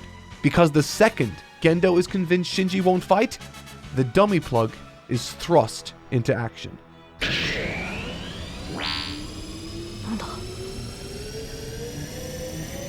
何をしたんだ父さん。せやけどわしら何も言われへん。エヴァの中で苦しんでる怒りの姿見てるからな。怒りのことごちゃごちゃ抜かすやつがおってみ。わしがパチキかましたる。攻撃開始。 I don't think I need to explain how gross this is, right? Shinji is forced to watch his own Eva unit's hands, his hands ostensibly, fight to murder another human child.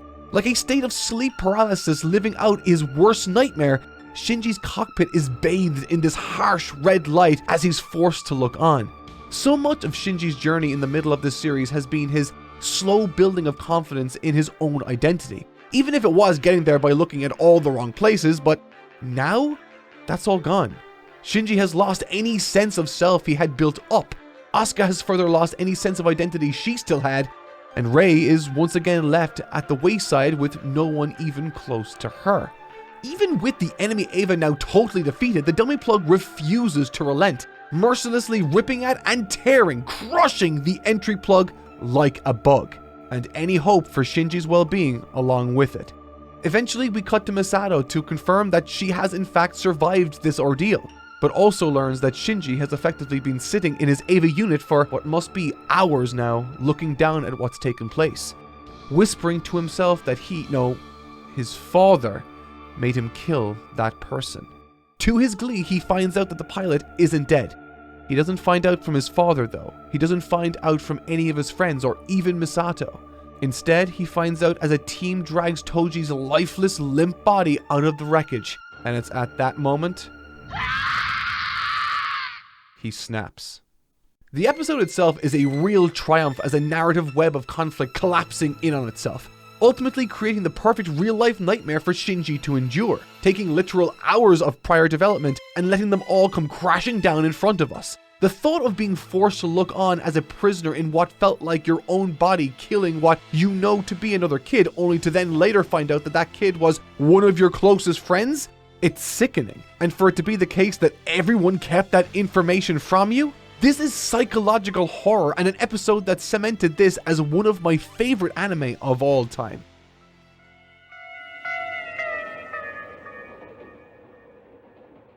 Toji's train car dream is an interesting one, and I think that this is the moment where I realized that while a useful narrative framing device full of visual metaphor, these train car visions take place in a rather specific place, or rather state of being. For the first time we see Toji experience this vision, the content of which isn't really for him to experience but rather view. Positioned in an adjacent car, he's very much a spectator with a clear divide between him and the neighboring Shinji in the hospital ward while he's visited by Rei. Which is another nice piece of development for Rei, by the way, with her now showing concern and offering advice to Shinji in his moment of distress. At this point, I considered that the train car was a liminal space where one's reality and subconscious could meet. In Toji's case, he was healing in his bed and simply overheard a conversation that was happening next to him, perhaps insinuating again with a visual metaphor that Shinji is the character of focus, the one who, when all is said and done, will be the one to have to contend with the conflict. And that he, Toji, no matter how hard he tries or how loud he shouts, cannot make any meaningful difference, destined to be a passing observer. But that's just a theory, a half-baked theory. Regardless, I think the main takeaway one should leave this scene with is this new impression Shinji has of his father. Having witnessed how callous he can be in the most intimate form, Shinji's desire to seek his approval and affection all but entirely dissipates. If the fight with Unit 3 was the Jenga tower crumbling, the following episode shows just how tattered those remains truly are.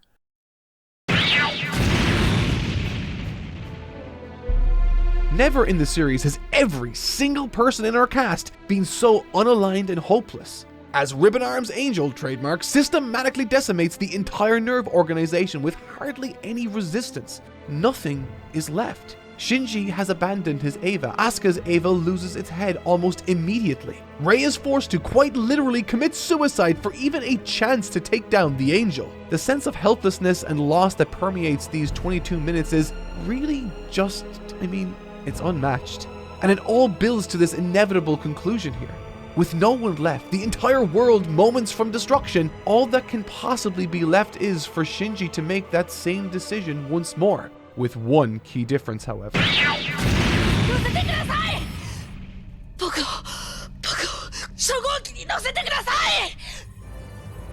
This time, in a beautiful mirror of episode 1, this time he's here of his own volition and demanding to be allowed to pilot the Eva. When asked why he returned, he simply states, "I am a Kare Shinji." Yes! Hell yeah! There's a wonderfully powerful sense of catharsis in seeing Shinji operate with such assuredness in contrast to how he once was. And I think in any other show, this would be presented as the moment of the series. One where the hero realizes what's important, overcomes his demons, and shoves all of that abuse in the face of the villain while saving the world in grand fashion. In any other show, this sequence would end with Shinji getting his hand held high, standing triumphant over the angel he just defeated. But this isn't just any other anime, this is Evangelion. And if you think this has a happy ending, you haven't been paying attention. To be perfectly honest, this is still sort of in keeping with what might happen in a more traditional coming-of-age anime.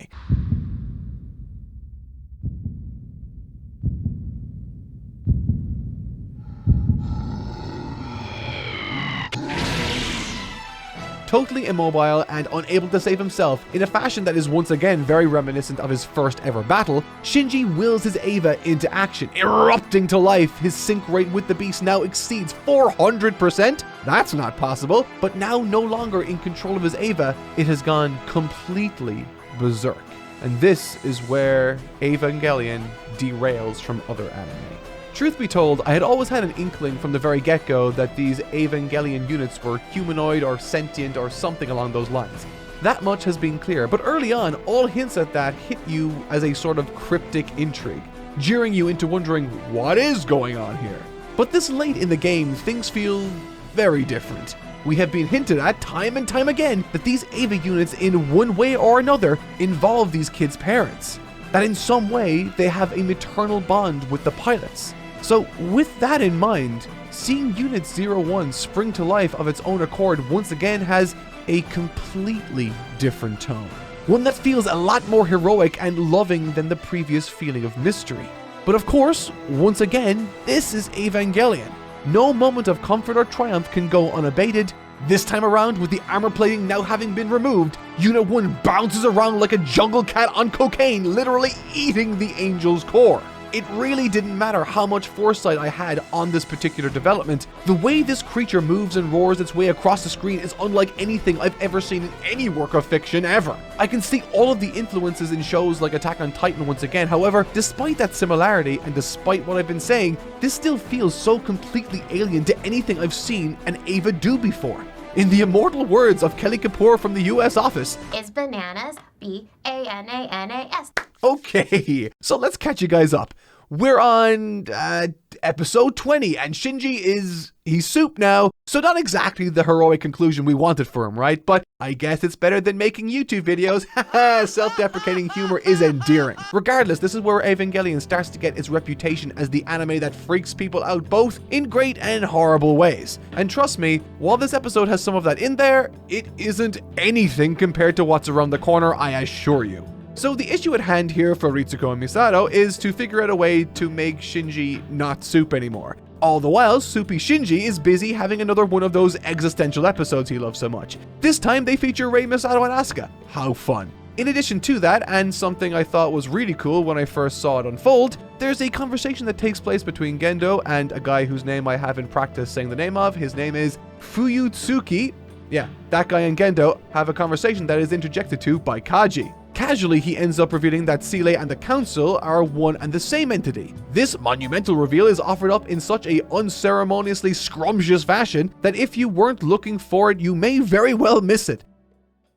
I think out of all the episodes in this show, this is the one that feels the most at odds with the approach to storytelling taken up to this point. That's not necessarily a criticism, by the way, but I do think it's interesting to note the shift here. I've made it quite clear that much of the actual sci-fi story taking place against this character study of a series is usually relegated to short, essential conversations that often don't feel essential in the moment. But this episode sort of flips that. This is a full episode of almost nothing but plot. This is an unrelenting assault of reveals through flashbacks. It shows the real events of Second Impact. It finally told me what a goddamn S2 engine was. It clicks into place what the Dead Sea Scrolls actually are. God, I mean, there's fucking alien craters, chambers of souls, so much stuff, right? It even unveils Zila for the first time as big-ass faceless monoliths. Rather than peppering these reveals explicitly throughout the show, Evangelion smashes a big fat info dump on your face and says, hey, work this shit out, nerd, to which I gleefully say,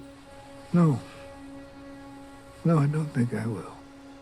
I'm kidding, of course, well, mostly. But what really interests me about this episode, and as I've mentioned time and again in this video, is its characters. Most critically, this is an episode that reveals a side to Gendo previously unseen. While far, far from a good person, he's a man driven by ambition and scientific curiosity, and most critically, he has a very real and deep love for his wife, Yui. And so, when she dies during an experiment, he is forever changed. And it's at that point, with a literal cross on his back, he sets in motion the events of Evangelion, with it all ultimately falling on the man's inability to contend with his own trauma. I think that's one of the most interesting aspects of this episode too. It takes the audience through Gendo's shift and it shows his disregard for humanity, both in terms of his newfound search for godhood, but also in the inhumane creation of a vessel like Rei, and the way he uses Ritsuko's mother for cheap pleasure, kicking off events that ultimately lead to her suicide. He paves the path of destruction towards his goal, all because of not knowing how to handle grief. And I love how solidified that theme becomes with the jump forwards to the present. Kaji's triple crossing antics catch up to him and he's murdered. And when Misato finds out,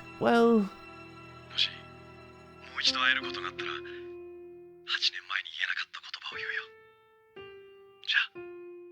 This scene is devastating. It's a wonderful portrayal of immediate grief, but it's Shinji's inability to comfort her that I think dials it up to perfection. After an episode that culminates with his father's inability to contend with grief, Shinji simply runs away from it too to close things out. Perhaps the pair are more alike than they think. One of the many factors that interested me about Evangelion from the get-go was the fact that every one of its fans seemed to have a story about how this piece of art impacted or resonated with them in some personal or profound ways. And so, from the moment I began watching this series myself, I was waiting for my moment of profound resonance. I had to wait a little while, but eventually, it came in the form of episode 22. This is the episode that broke me. This is the episode that made Asuka Langley my favorite character. And it wasn't because she's awesome, it's not because she's a natural leader or because she's the best at anything really. No. She's my favorite character specifically because she feels like she needs to be the best, but can't. She's my favorite character because through her I see an unflattering and unfortunate amount of my own self and insecurities. I've spoken at length about the specific fears Asuka has and how these fears move her to act and react in the abrasive ways she does. But in this episode, we no longer need to infer. We finally receive context for why Asuka is the way that she is, with the episode reinforcing her need to be seen as an adult in a flashback with Kaji prior to the events of her moving to Japan. His downright rejection and denial to see her in that light then catapults both her and us into an intense series of flashbacks with the words echoing in the background, "I'm a grown-up, so look at me." The episode itself contends with Asuka as she wants to be seen before everything collapses around her and the angel she tangles with goes full impressionistic artist on her ass and drags her kicking and screaming into the second half of this installment, which explores who she truly is and why. On a macro level, the episode itself is such a beautiful tribute to those of us in society that struggle with self-hatred. Written by a man that clearly speaks from experience, there are pockets of this episode that are filled with such subtle brilliance that it honestly boggles my mind. Small things like Asuka trying and failing to call Kaji, the tone of voice she uses when speaking with her replacement mother, the distress in her whispers as she curses everyone around her before bellowing out loud about how much she hates herself. Little choices like that, as well as the framing of certain scenes, carry the first half in ways I don't think enough people fully appreciate. When you understand your characters and their motivations as well as Hideaki Anno does, you can literally write a scene with only a few lines of dialogue and virtually no movement and make it the most tense and compelling work of art many might see in their lifetime. Am I projecting? Is that an experience I had? You bet your sweet tushy it is, and boy howdy, I'm going to talk about it. The elevator scene with Asuka and Rei is a masterclass in dramatic writing, subtext, and composition. It's so good and packed with so much subtle brilliance that one could, in theory, write a video essay on this very scene alone. The entire sequence is a tour de force of character acting, complex motivations at play, and the very best economy of animation I had seen up until this point, which hilariously doesn't hold the record for very long because episode 24 beats it. But that's a song for another time. The point is, never had I seen someone get so much out of so little. Virtually nothing, really. This scene is the definition of work smart, not necessarily hard, and it only took two characters, an elevator, and some awkward silence that said more than any words could. Cinema. Jokes aside, there's actually a lot to this scene, and really it only works as well as it does because of all the narrative heavy lifting that came before it. In one corner, we have Rei, currently in a confused state, contending with a host of complex feelings she can't really make sense of that are totally alien to her. And in the other corner, we have this episode's focus, Asuka. Still ever the prickly customer, feeling the pressure due to her own inner turmoil and slipping performance, her brash and abrasive facade is now on the verge of total collapse. Throughout this scene, what immediately becomes obvious is that while both are standing still for ages, Asuka is never really still. This is to say that Rei literally doesn't blink or move an inch until she's ready to say something, all the while Asuka was blinking, fidgeting, and moving ever so slightly at times, almost as if she was trying to look nonchalant rather than actually being ambivalent to Rei's presence. Thanks to this subtle contrast, it is so very clear a million thoughts are bubbling beneath the surface in Asuka's mind. Interestingly, this only reinforced my suspicion of Rei's character at this time. While Asuka is the most outwardly animated and human of the group, Rei isn't that. And when set alongside someone like Asuka, she looks frighteningly robotic, not blinking or moving a muscle, only speaking in matter-of-fact tones and without emotion. It's almost unsettling until you hear what she's trying to say to her. And to think all of that was achieved with one still, some very minor animation, and exceptionally clever framing and character work.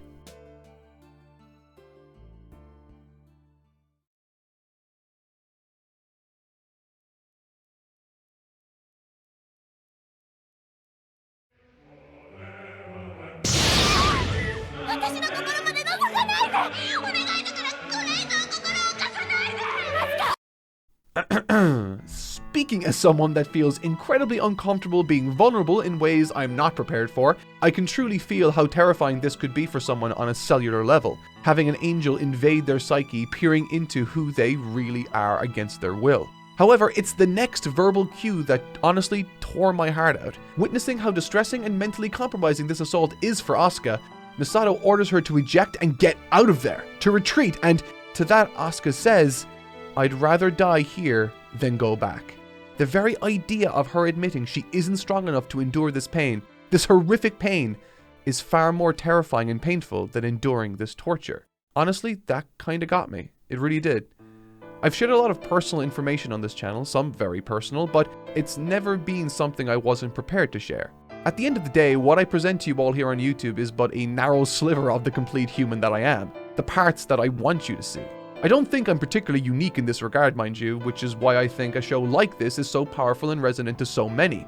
However, the accuracy with which Asuka's story matched my own was genuinely disarming and honestly kind of frightening, outright refusing to say die when she is literally dying on the inside. There's a lot about my past that I don't think I'm ever going to be comfortable discussing, least of all to an audience of strangers on YouTube. But I do feel like this section of the video, because of how profound it impacted me, deserves some level of vulnerability, and ultimately, I would like to normalize talking about things that one struggles with openly more.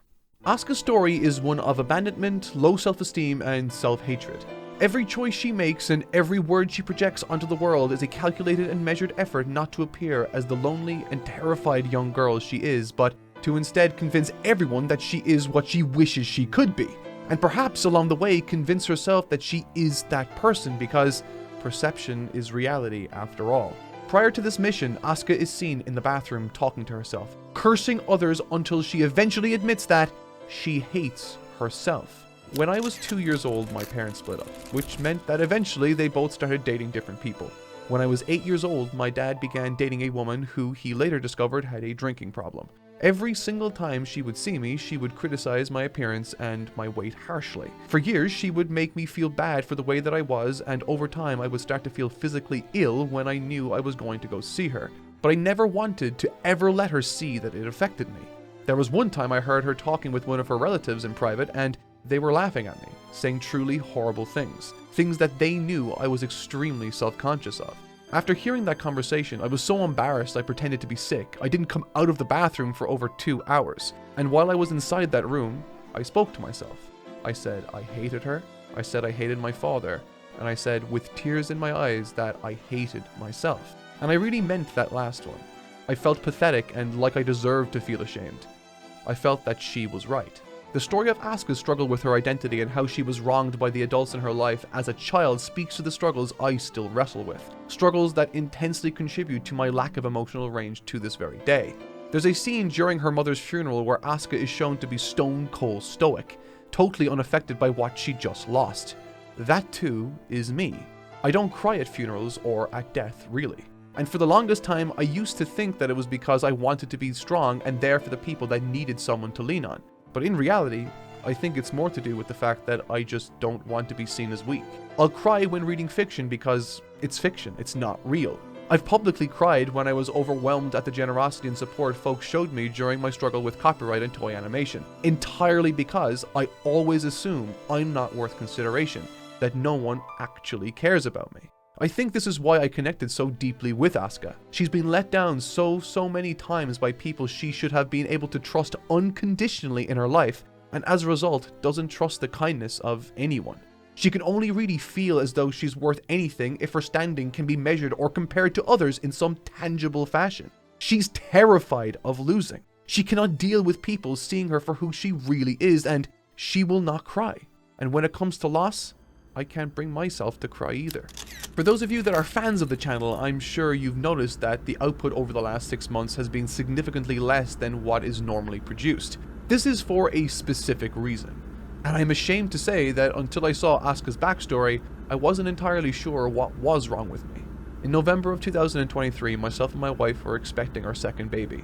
We were after passing the stage where it was safe to tell people and all was going well until one day, we go for what was a routine scan and the doctors don't smile. They stop talking casually amongst themselves and they start bringing in second opinions. When I saw this, I squeezed my wife's hand knowing how this was no doubt making her feel. I was scared too. They don't tell us anything, just that we need to see a specialist in 1 week's time. So we sit and wait, terrified. The appointment comes and we hear the words that no parents want to hear. Your baby isn't okay. As it happens, they had a rare abnormality affecting the 9th chromosome. It was terminal. Our son was 21 weeks gestation and died 4 days before Christmas in 2023. At no point did I cry for this, by the way. All I could think about was being there for my partner. Whatever I was going through, I knew that she was enduring 10 times what I was. I didn't feel like I deserved to cry, I just felt numb. And as the months ticked on by, my productivity just plummeted. I wasn't able to apply myself, which led to tremendous frustration within me. I felt worthless. Less than worthless. I hated myself. Then I saw this breakdown by Asuka, and in the best way I can describe, it made me feel like an idiot. If anyone had explained to me that they had recently experienced a massive loss such as myself and my wife had, I would have been able to connect that and my lack of ability to work immediately. But because it was me and I don't deserve that sort of consideration, it never occurred to me. And as we drift into the more impressionistic second half of the episode, there's an horrific flash of visuals that makes me shudder thinking about even today. A child's voice, Asuka's voice, screams out for a mother that just won't respond. A mother that neglected her child and replaced her. Now this is where I'm going to stop talking about my personal life, as I feel that I have to draw a line in the sand somewhere. Plus, it's a review of Evangelion, not me. But to feel that sort of pressure and needing to grow up fast to convince yourself that you don't need friends or family, this story creates a very relatable and realistic circumstance that's covered in this oppressive shroud of loneliness and loathing, all pressed beneath a deep desire to never address or speak of the horrible things that have happened in your past and the depths you have dropped to in order to make them go away. The closing of the episode is a picture show of all the moments in the series where Asuka, in her own Asuka way, tried and failed to make connections with those she valued around her. Using the abrasive coping mechanisms that she honed over the years, we see her get systematically rejected in all the ways she's most fearful of. Rejected for being a child, for not being the right person for the job, and not being the object of desire she feels like she needs to be. Every single facet of her personality is challenged until that tough exterior is eventually pushed past, revealing a terrified, screaming, crying child begging for someone, anyone, to look after her. To look at her, begging for a mom that just never came. Asuka is my favorite character because she shines a light on all of my worst qualities. A profound insecurity I have to achieve things, whether it be on YouTube, whether it be in physical fitness, or any other venture I try my hardest at. I do it because I feel like without it, I'm nothing. I'm not worth consideration. And at the end of this episode, for Asuka, having now totally failed at a mission she saw as a line in the sand, with it not having gone her way, there's nothing left. With the very part of her that drew that line in the sand being the very reason she failed in the first place. Now curled up in a ball, no one can speak to her. She hates everything and everyone, not because they aren't trying to be kind to her, but because she once felt like she needed to be the best, but couldn't, and now she knows she can't.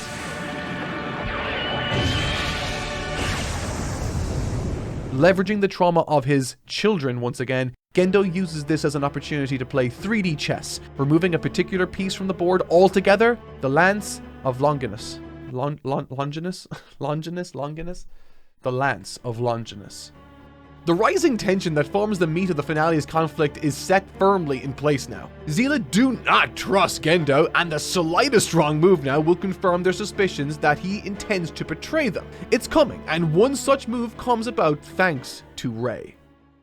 For much of this video, my analysis of Rei has been fairly minimal, and that largely reflects her mysterious nature throughout the show. She's been an enigma, one that ties to Gendo that were only just brought to the surface 2 episodes prior. But what's also emerged alongside these plot reveals is a conflict within Rei. She finds she does not like being called a doll, a puppet, and yet she still feels obligated to serve Gendo in that very way. In true Evangelion fashion, an angel appears, forcing the group into action, but the one to contend with it is Rei. And in many ways, this is Rei's version of what Shinji experienced in the Void in episode 16. She appears to talk to an angel, and that angel challenges her to face her feelings.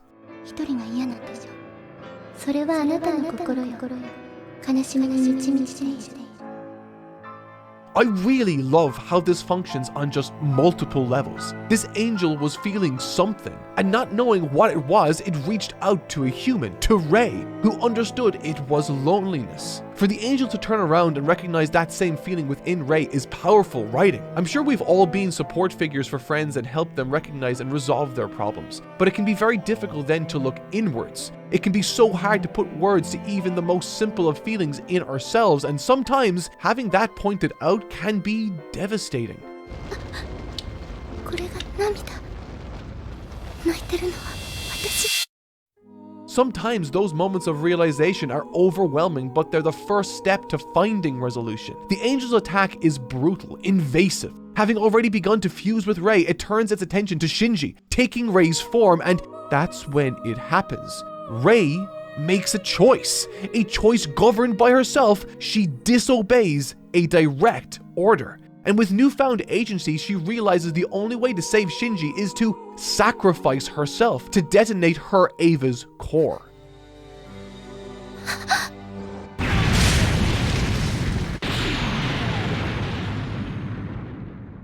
This should be a powerful moment, one that celebrates Rei's ability to make her own choices, free of Gendo. And yet, in her final moments, the final thing she sees, the very thing she reaches out for, is Gendo. It's a choice that had me raise my eyebrow for a moment. It seems to fly in the face of what I thought the story was trying to convey, but it's one that immediately began to make sense as the story unfurled. よかった。綾波が無事で。 For much of this story, one of the few guesses I ever had regarding its plot was that Rei was some sort of copy tied to Shinji's mother. In previous episodes, Shinji noted Rei rang out a cloth like a mother. She echoed Yui's words in one sentence. And Gendo's overwhelming care for Rei really clicked the idea into place, particularly after she appeared following Yui's death. And while my theory turned out somewhat true, the reality of it is just so much more harrowing. Rei was raised in a lab. There are dozens of copies of her. She didn't survive the explosion. Instead, another copy was simply awoken. And those dummy plugs? They're just copies of her personality data. In almost every facet of her existence, Rei has been a tool to further another's desires. It's a reveal that really made me think back to Gendo's actions throughout the series. And due to that, it's hard not to think about them in a slightly different light now. Suddenly, those moments where Gendo seemed to genuinely care for Rei start to feel a little less sincere. Did he truly care because, despite being replaceable, he still views her as an extension of Yui and seeing her die over and over again would be painful? Or was this simply a mask to hide what she is from Sela? It's honestly a tough question and one this episode seems to really marinate in. Gendo gives Ritsuko over to Sela, who appeared to do terrible things to her during her interrogation, and it's all in service of hiding the truth about Rei's survival. Ritsuko is completely disillusioned by this betrayal, and it's ultimately what sets this finale in motion. She is the one who unveils the truth of Rei to Shinji. She is the one who destroys the clones. She is the one who reveals the truth of the Evas. Above all else, Gendo prioritized his selfish desires, and the consequences of them pushed Sela into action. Okay. It sure is one miserable episode after the next at this point, so please enjoy 5 seconds of calming music before we continue this brutality.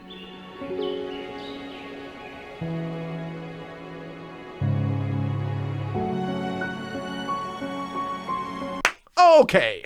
Within the opening minutes of this series, the angels are placed front and center as the antagonistic force for the cast to contend with. They push the narrative forward, serving as a literal ticking clock if the Dead Sea Scrolls are anything to go by.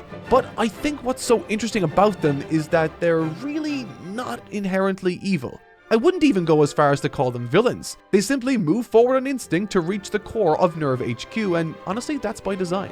In storytelling, allegory is often leveraged as a means of communicating complex subject matter. It's taking a concept and boxing it up in a form that's fitting for the world the story takes place in, allowing the audience to extract meaning from it without explicitly stating it. And I think it's clear that Evangelion's angels are designed to function in that exact way, to challenge the protagonists in ways that force them to confront their trauma, struggles, and insecurities. Never has that been clearer than across these past few episodes. The hacking angel, the void angel, the LCL angel. They have time and time again pushed these characters to the brink in order to overcome themselves, and now, as the story heads into the climax, the 17th angel appears. one that distills the allegorical nature of the angels into its most recognizable and direct form, another pilot. カオルでいいよ、イカリくん。僕も信じていいよ。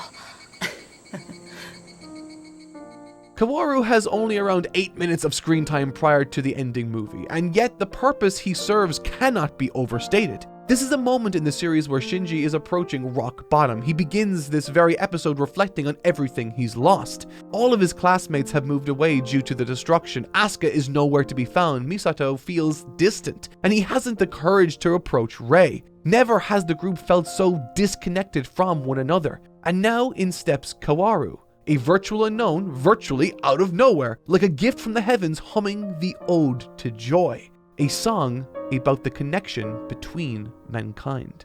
He is the embodiment of what Shinji desires most, to feel understood and loved by others. Their conversation in the baths is a direct reiteration of a conundrum this series has pushed from the very beginning. Avoiding a connection with others closes you from a world of pain, but it invites inescapable loneliness. Kaworu believes humanity sees living as suffering, and he finds that delicacy admirable, to the point he expresses genuine affection for Shinji as a result of it. Off the back of this, the pair form what appears to be a true bond. After all, it is what Shinji derives self-worth from, but as a result, I think it's a somewhat misguided one steeped in tragedy and dramatic irony. The cruel truth of the matter is, Kaworu is as lost as Shinji. He's an angel reaching out in desperate need to understand humanity, but all he can do is observe and sympathize with what's presented outwardly. He gives Shinji what he wants, but is that what's best for him? They are both children with paths laid out for them by others, both children who don't quite understand the world around them, and as Kaworu posits, maybe I was born so that I would meet you. And tragically, what I think is trying to be conveyed here is that validation from someone suffering from the same troubles as oneself does not bring about healing. おいで、アダムの分身、そしてリリンのしもべ。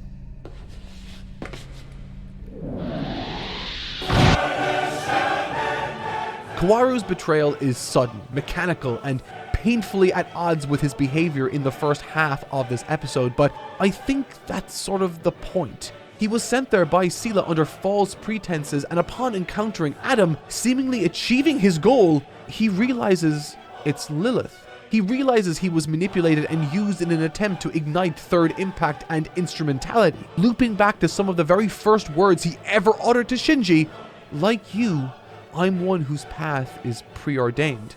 Like all angels in this series, their actions are not malicious, they are instinctual.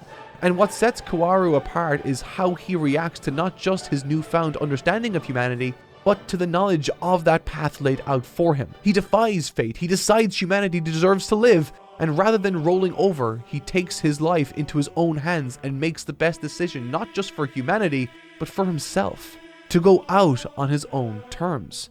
In many ways, he does what Shinji simply could not at this point in the story, to learn from others and to defy fate in the face of catastrophe. And now, set free from his shackles, he asks Shinji to do the hardest thing that has been asked of him yet. Having shown Shinji what true affection feels like, having given him what he believes he needed, he asks Shinji to kill him. This is one of the single most tense scenes I have ever had the pleasure of witnessing. Throughout this story, a recurring directorial motif has been to hold on frames for lengthy periods of time. Not due to production constraints as many might believe, after all this technique was used long before the production struggled. Instead, this exists because of what it forces the audience to do. And this is the culmination of Evangelion's genius. For a solid minute, this shot is held on screen as this classical piece of music plays behind it. As Shinji marinates in the agonizing choice he has to make, so too do I as an audience member. The emotion and tension that builds throughout this scene is profound. It is a true mastery of economical animation without compromising vision.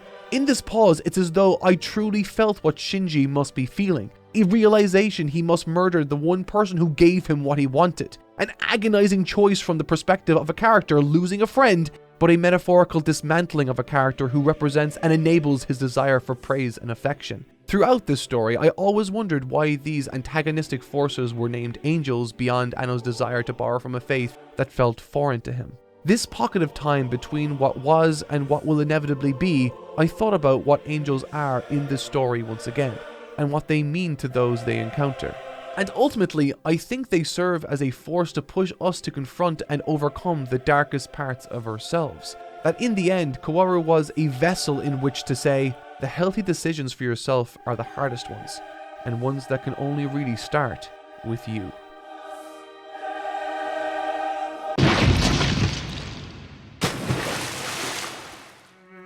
With Kaworu's demise, Shinji is left broken, a husk left completely hollow, having been forced to kill the one person who gave him the affection he desired. And yet, at the same time, whether he realizes it or not, he's been given the last tools to overcome the final hurdle of his own story. With the stage set, it's time now to march unflinchingly into the finale of Evangelion. Okay, well, sort of.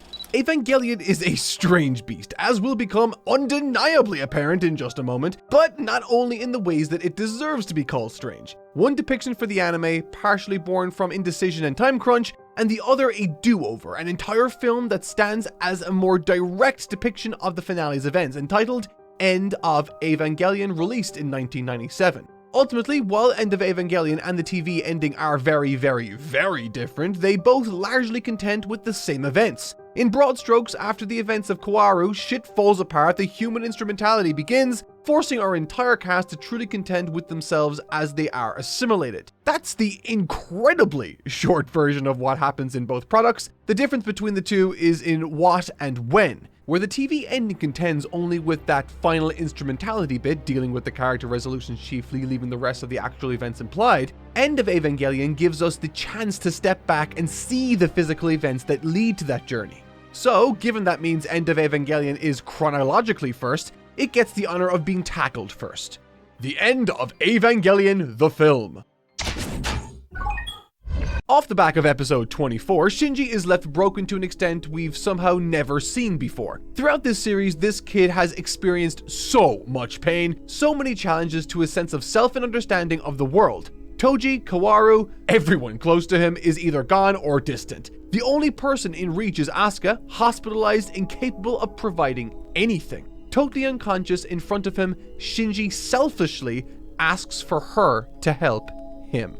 And as he's emotionally drowning by her bedside, accidentally revealing her chest, he continues only thinking of his own desires, carrying out a sickeningly depraved and disgusting act next to her, the only way he can feel even a semblance of positivity, even for a moment. And once over, he immediately calls this what it is: fucked up, the lowest of the low. It's a reiteration of everything that makes Shinji such a fascinating character to me. He's not a hero, and I think in any traditional story, I would hate him. But this is Evangelion, one populated with nuanced human characters. It's a piece of fiction that feels both nothing like real life and at the same time, more realistic and true to our experiences as human beings than anything I've ever seen before. The story of Evangelion isn't the story of archetypal heroes we're supposed to find comfort and familiarity within. It's a story that shows us the worst of what mankind is capable of, takes us to the very brink of that nihilism, and proves that we all have the ability within ourselves to step back from that ledge and be the person that we want to be at any point in time. And that is the core concept of End of Evangelion: to be confronted with those easy choices and to find the strength to make the hard ones, the ones that are best for us.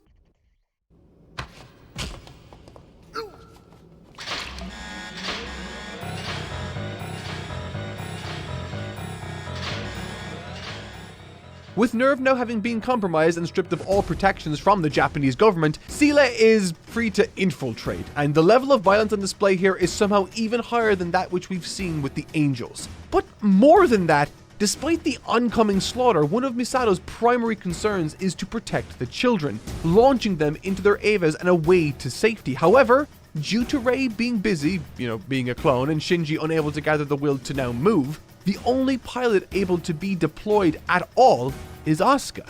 The level of chaos and mayhem that's suddenly thrust on Nerve HQ is disarmingly efficient and effective. When I say that virtually every single employee bar a select few are mowed down by either machine gun fire, handgun fire, or some form of explosive, I mean it. Carried out dispassionately and without second thought, people are literally being dragged across a hall lifelessly, while others are set literally on fire. And while all of this is only truly impacting the tertiary background characters, the level of barbarism on display really does help to sell the urgency and danger of the situation at hand. Plus, with this being a film called The End of Evangelion, I was certain key character deaths were on the table. Now more so than ever before, and within a story like this, I felt like anything could happen at any point in time to anybody. And with Eva pilots are being killed on sight heard over the telecommunication devices everywhere, my anxiety was through the roof.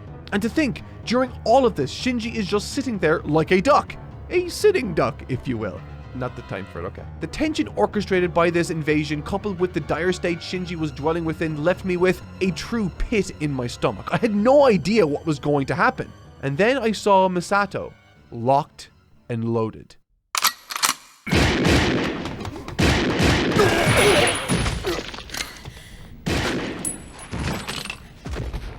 さあ、行くわよ。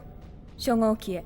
I love this line. There's something wonderful in this moment too, and for a little while I couldn't quite put my finger on why I felt this way. But ultimately, what my brain was feeling was catharsis, a recognition of a growth from Misato that had never been so pronounced. This is a woman that towards the beginning of the story lured Shinji into meeting her, ordered him to get into the Eva unit, and would routinely not consider or be considerate of Shinji's emotional state. And now, having just thrown herself into live fire and almost certain mortal danger, she orders Shinji, now more emotionally compromised than ever before, to get into the Eva. Not for any other reason than to save him from the fate she no doubt will have to endure, a fate that she cannot escape from. The entire sequence is honestly in contention for my favorite part of the entire story. Having experienced the series from top to bottom, a thrilling and heroic sneak around Nerve HQ with Misato and Shinji wasn't on the list of scenes I was hotly anticipating, and yet here I am loving what I'm seeing every second of it. The way these two are shot I also found to be really creative. When they're talking in the parking lot area or just moving from location to location en route to Unit 1, our vantage or view of them feels uncomfortably distant or detached. Kinda like you're walking around and someone's kid is screaming, crying, making a scene, and you try to avoid making eye contact as best you can because, it's awkward. It just feels like we shouldn't be seeing this very private situation between these two characters. And furthermore, the entire goal of Misato at this moment in time is to get Shinji to safety, to get him back into a survivable headspace. But in order to do that, she needs to emotionally reach him, and that is easier said than done. Anno's shot composition to this end and overall framing complements this. Oftentimes, there are physical obstacles positioned between them in frame, creating this sense of separation, like one cannot reach the other. It's shockingly effective and well thought out. Overall, the entire section in one way or another mirrors her time spent with Shinji in the first episode too, until slowly but surely, eventually she realizes that, with Asuka incapacitated, Rei so far out of her purview that she may as well assume she's dead, Shinji's the only one that can actually make a meaningful difference in this conflict. Once again, he needs to be able to rise to the occasion and save the world. Good luck with that!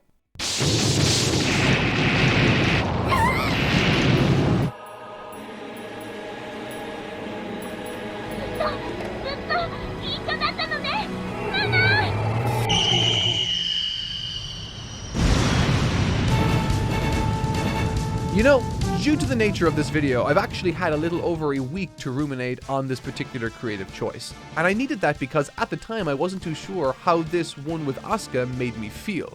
On one hand, this is an incredibly cathartic moment, one that is so beautifully uplifting for both us and quite literally for Asuka, who surges and roars into action to defend herself, to defend and fight for her right to live against this overwhelming militaristic force. She lifts entire ships overhead, walks through missile fire, and does so with a level of assuredness and confidence that only she can deliver. I want to say from Jump Street that on a narrative level and a plot level, the revelation here of Asuka's mother's maternal instincts being extracted and ultimately placed into this Eva unit is fantastic. Nothing short of phenomenal. It adheres to every piece of lore and mechanic revealed in this story and assimilates well into previously established ideas. Ideas illustrated by Ritsuko's mother through her actual self being subdivided into 3 categories, one of which being a mother. Furthermore, the concept of having the meaningful link between the children and their Evas themselves being a biological and instinctual familial connection is such a stunningly beautiful and elegant one. So beautiful, in fact, I almost didn't believe a story as dark and relentlessly grim as this would even consider such an approach. And so, I guess what I enjoy about this reveal most of all is the retroactive rush of insight it offers me as a viewer, the aha I get to experience because of that revelation. But on the other hand, I think it veered into, or at the very least almost got into, a territory I was worried this show might have from the very start. Asuka's story contends with a child's coping strategies when it comes to dealing with abandonment. The experience of dealing with the shock one might have from growing up in a world where the adults you should be able to trust totally neglect you. Her mother threw herself into her work both figuratively initially and eventually quite literally, losing herself in the process and scarring her child. Her father is spoken of even less in this story, but we can gather from what was spoken about him, he was truly more concerned with his own self-gratification than he was his own child and one-time spouse. But here's the thing. Everything that I've praised Evangelion thus far for, and why I've loved it so much, has had everything to do with its unflinching commitment to depicting trauma and dealing with it in actionable and realistic ways. The sci-fi element of this story never got in the way of that because at its core it was about the human issues they contended with. And while this doesn't betray any plot element or theme necessarily, for me I wonder if it pushed too far into the territory of the more traditional fiction I contrasted it with earlier. On one hand, given I was very much in the corner of Asuka, rooting for a happy resolution to her plight, on the other hand, the fact that her deepest, darkest fears weren't dealt with but instead proven to be, at least partially, unfounded rang quite hollow for me. Like it was taking the easy way out, that her mother did in actuality love her and never truly left her. And that's not what I was expecting from this film. And ultimately, I just don't think it was as satisfying as it could have been. But there are other ways of looking at this, and at the end of the day, it's not like her mother wasn't neglectful. She still chose work over her daughter and in the end lost herself to it. So perhaps the message is more like, just because someone doesn't show you love the way that you can appreciate it doesn't mean they don't care about you deeply. Thankfully, however, the anime, being the great companion piece that it is, offers Asuka her actual resolution and payoff, so to speak, and I'll be sure to tackle that a little later. Despite all of this, I can't lie. After several relentlessly depressing episodes of existential dread, complete with a first act to this film that effectively boiled down to a massacre and an ethically complicated woman dragging around an emotionally vapid shell of a child, seeing this powerful, passionate, and intense fire return to Asuka's once empty eyes was nothing short of life-affirming and invigorating for me. Every single setback she faces in this battle is met with determination and a can-do attitude. No longer does she feel as though she's bogged down by her own sense of inadequacy. Now she is the confident and incredible person she was always destined to be in my eyes. But it's not enough.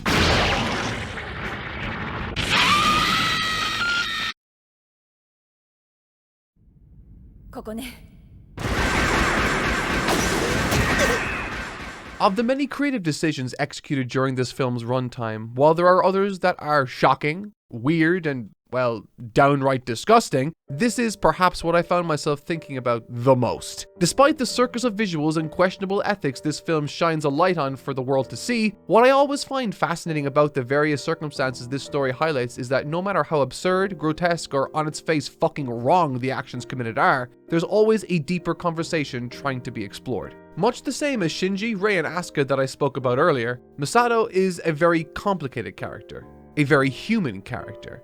And I will hold my hand up and say that when I saw her kiss Shinji in this scene, my initial reaction was that of disgust, shock, and an impulse to categorize it as such before swiftly moving on. But despite the runtime of this video, goddammit, I need to talk about this scene because it is one of the most human moments of the entire film, and one that I could not see committed to any other film with a more traditional approach. A moment that left me pondering on it for a very long time, and a moment that encapsulates Misato's entire character in a fashion that I might have considered beautifully elegant had it not been so morally questionable, and that's putting it lightly. Everything about the framing of this scene is deliberate and stunning due to that ever-present careful consideration. Once again, a lot of what is shown from this awkwardly distant angle, as if this is a very private and intimate conversation between two people that genuinely care about each other. A conversation we shouldn't be overhearing. As Misato is trying to rally Shinji to motivate him through speech, he is positioned with his back against the elevator that emits this ethereal white, almost otherworldly glow, as if to suggest that taking that path is choosing salvation, choosing life, while what lies behind Misato being nothing but darkness, a dark death she is making peace with, knowing she cannot and will not survive much longer.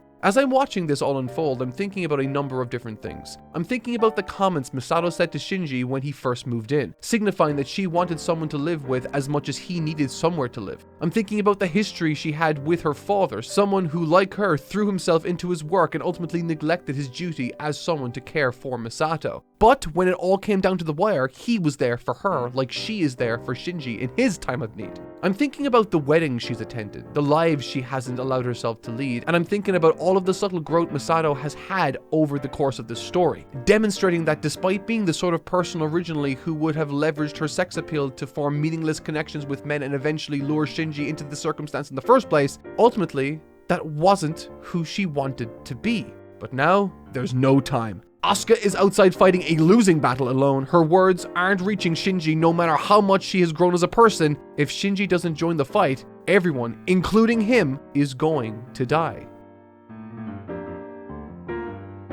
This is the scene that encapsulates just how awful everything is, and how despite her growth, with no time left to bargain, Misato returns to the same ploy that got Shinji to the dance in the very first place. She reverts back to the woefully inappropriate use of her sexuality to push Shinji into action, all in an effort to wake him up to the reality of the situation, to get him into the elevator to safety. And to be clear, it's the only option she has. The only option available to her that has any chance of working, and thankfully, to some extent, it does. In the end, the story of Misato is a tragic one, of a lonely soul that found herself betrayed by those she cared about, and one that eventually found hope and growth in the lives of those she chose to care for. Both through twisted and unfortunate circumstances, she felt as though she had no other choice but to be the woman she hated one last time.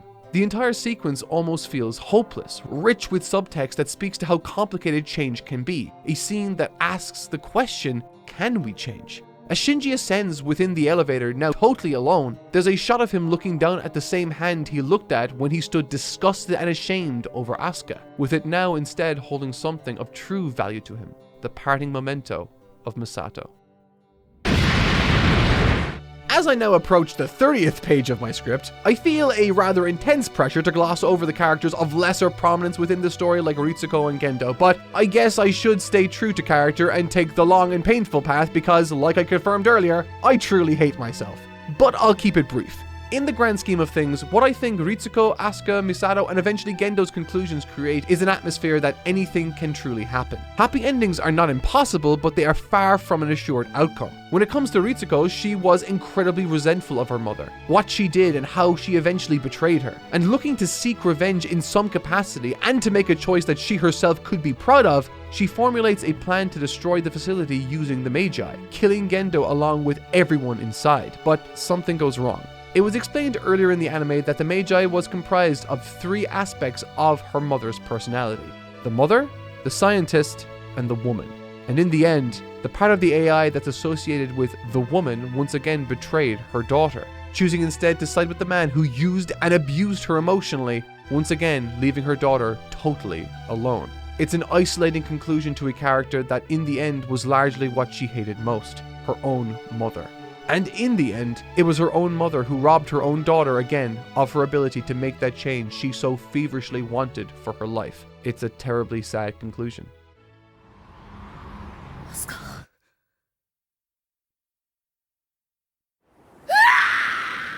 Asuka's brutal demise marks a real turning point for this film's tone, and it was already pretty damn bleak after Seele went full no Russian on Nerve HQ. This is the moment where the third impact begins, where the much discussed human instrumentality project is finally put into play. The sci-fi elements in this show are fascinating and far too complex for me to ever analyze from just watching once through, but human instrumentality is the one area that I'm glad is kept relatively easy to understand. It is the single biggest challenge to the characters of the story and the most important metaphor this show utilizes. At its core, it's simple. Instrumentality is the process by which humanity sheds its singular selves and combines into one, where everyone's issues melt away and we all become one big happy blob thing. It's an attempt to answer the Hedgehog's dilemma, the easy way out, to abandon who you are, your sense of self, your consciousness, and just come together as one free of troubles. For that to be the reveal as the true antagonistic force of the story is genuinely genius beyond description. The angels, Seele, Gendo, forget about those guys. The true challenge Evangelion's characters face is this one simple temptation. The one option to free everyone in this story from what has troubled them from the very start.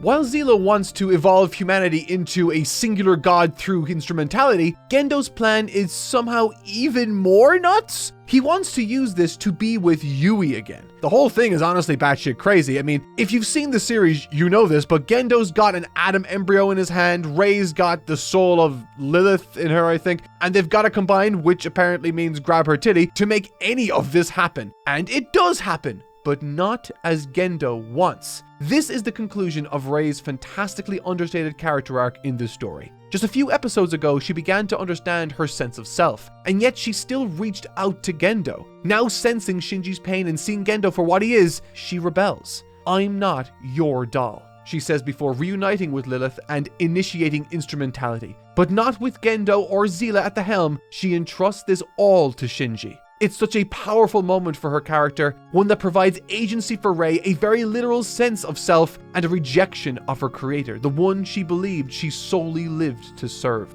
And with it all taking place against the most horrifying crucifixion of Unit 01, as Third Impact begins, is just the most insane cacophony of visual greatness. Which, while I'm on the topic, it's worth emphasizing, the film is just breathtakingly stunning. Like a dictionary definition defining level of stunning. I'm talking more stunning than stunning Steve Austin receiving a stone cold stunner in front of a stunned audience member stunning.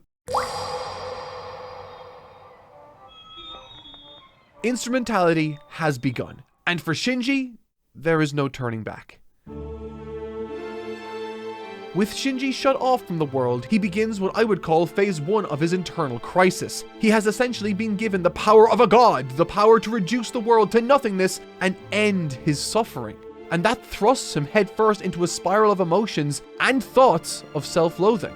Thoughts of his past, of those around him, of how little he cares for himself. All the while, his thoughts of everyone around him barrage him with his worst insecurities, his depravity, his tendency to run away, how he's never really reached out to love anyone, never truly felt loved in the first place, how worthless he has made himself. It's a brutal assault presented through the visage of those around him, appropriately through Asuka primarily given the start of the film. And it's scary because they're right. It's tough to watch the protagonist of any show have ugly truths levied at them. I'm no stranger to stories that have flawed central characters, but to have them laid out like this, like an intervention almost, is powerful. Both versions borrow this visual motif at a stage, one that represents the lies Shinji tells himself, but also the safe little haven of falsities he desires. What he believes will be the perfect little dream world. And while the TV series has the cast dramatically state that this is the end of the world, the movie focuses squarely on how Shinji reacts to the truths. Nobody cares whether or not I exist. Nobody will change. So they can all just die. Things would be better off if I didn't exist, so maybe I should die too. I know I've let you down. I've been a fool to myself. I thought that I could live for no one else. But now, through all the hurt and pain, it's time for me to respect the ones you love.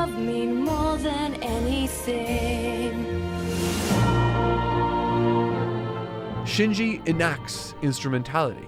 He chooses to condemn everyone to become one being. The Hedgehog's dilemma has now been brought to its most extreme depiction. Instead of choosing to risk getting pricked, instrumentality has ensured that no hedgehog can now come into contact with one another. No hurt can take place, but all that resides in the wake of this is nothing. It's hard to really explain how this action made me feel in the moment. So much of this film is Shinji at his lowest. Everything he does is frustrating to watch, agonizing even. It's the wrong choice time after time after time, but it's an unfortunate and realistic reality. Oftentimes, we truly do reach for the selfish option if it means we feel good. The way this is presented in the movie is honestly one of the most phenomenal audiovisual set pieces I've ever seen. With this spectacular song in the background comes the apocalypse. People begin to turn into goo, literal goo, witnessing the ones they love the most at the last second. Their souls begin to flood out into space, forming genuinely biblical imagery. And in the midst of this comes a surprisingly poignant finale for Gendo. With Yui by his side, the once enigmatic monster of a man opens up. He says that without Yui in his life, all he could do was hurt Shinji, and that leaving him alone was what he felt was the best thing he could do for him. It's sickening, but it speaks to the same thoughts I had with regards Asuka's situation. Her mother made choices that ultimately left her daughter isolated and alone, but that didn't mean she didn't love her in the first place. And despite being a skid mark of a human being, it's conceivable that Gendo too thought he was doing the right and best thing he could do for Shinji by taking himself out of his son's life.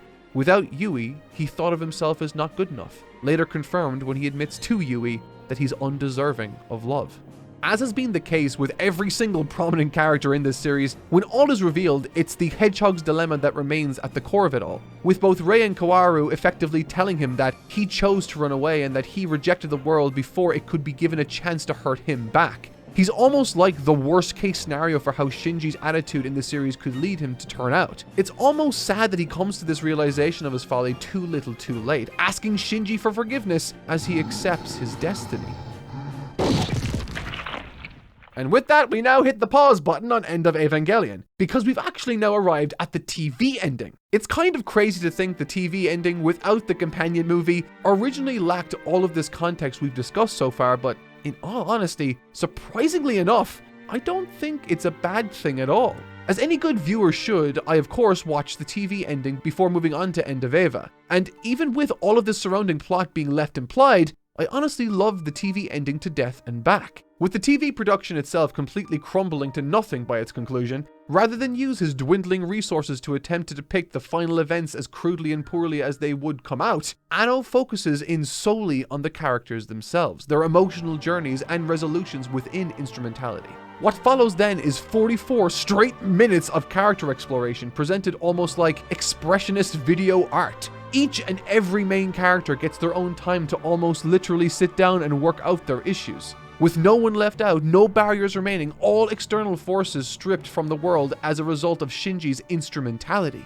All that remains is for these characters to finally confront their flaws. And honestly, each and every one of their journeys is filled with enough depth and intrigue that I'm resisting making this video another 2 hours longer. Asuka gets a more thoughtful conclusion to her big mommy moment in the movie. Misato is explored beyond her bodily death. It is all just so damn good, and I cannot believe that Anno had the guts to take as bad of a situation as he was in and managed to make something with such stunning directorial focus.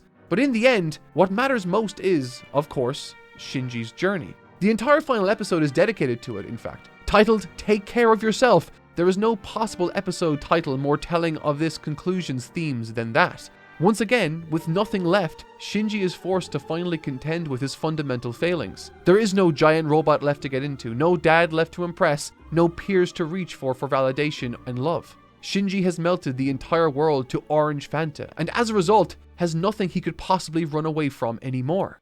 And that journey he undergoes is a powerful one that deals with some very harsh truths of his character, as well as mankind as a whole. Shinji is no stranger to existential crisis at this point, but finally, at the end of it all, rather than running away from his own thoughts, he confronts them. Why does he hate himself? What does he truly want? How did he end up this way? Whose fault is his sense of self? As he begins to lose his form, he's faced with the possibility that maybe this type of existence isn't what he wants after all. That with no shape, no sense of self, nobody around, nothing, just perpetual loneliness, he begins to learn that the shape of himself is formed not just from his own view, but from the shape he forms in other people's minds. That actually shutting out people is not the option, that their perspectives can help shape you too into something better. It's a callback to the very theme outlined in episode 16, and amazingly, bafflingly, against all odds that I ever could have predicted, the true answer to all of these things, the answer to the Hedgehog's dilemma, to Shinji truly considering these two versions of himself, to finally waking up, is Evangelion turning into a regular slice of life anime? ああ、今日も転校生が来るんだってね。可愛い子だったらいいな。Alright boys, get ready. I have a new transfer student I'd like to introduce you to. Just look at those three stooges. Have they no shame? あんた! 今朝のパンツ覗きま! You forced him to see your crotch. Are you riding his balloony pony? いや、平和だね。 First of all, well played, Anno, you brilliant bastard. You really had me going there for a minute. But in all seriousness, as wacky as this cutaway is, it genuinely is extremely important to Shinji's character conclusion. There's a reason it's the one thing Anno made sure was fully animated in the finale after all. Aside from its levity and goofiness, it hides within it the single initial domino that Shinji needed to topple to begin healing. Seeing a thought like this, a world of slightly different circumstances where many around him are radically different, it's a thought that Shinji has just failed time and time again to ever consider. Shinji spends the entire series slumped in a deep depression, contending with feelings of inadequacy, abandonment, and unhappiness. But every single time before now, despite his misguided efforts to alter the score by piloting the Eva, he would just resign to inaction. There is nothing that can be done after all. There is no changing how he is, how he interacts with others. He is just left to weather the storm of life. But finally, that belief Shinji always held begins to shatter. Maybe his perception of the world is not the only possible truth. Maybe his own loneliness is his own fault, a self-fulfilling prophecy. Maybe, just maybe, he is worth loving, and if he can accept that and live his life to its best, he can love himself and be loved.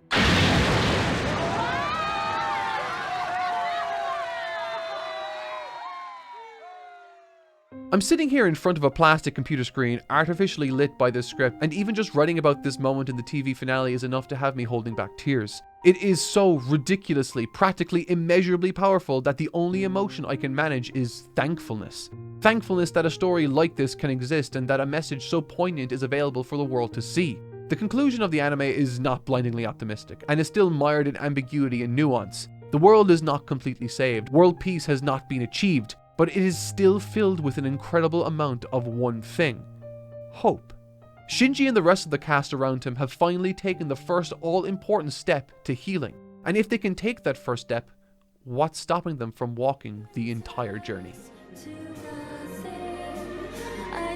And with that, we are now back to the end of Evangelion, as the movie tells the journey of self-discovery once again in its own special way. While so much of Evangelion's two endings feature analogues for one another's scenes, there was one addition to the movie that I found so fascinating: the inclusion of live-action footage. In contrast to the anime's point of view, the movie's live-action reality has a different message and shifted the TV's one about the potential for happiness to later.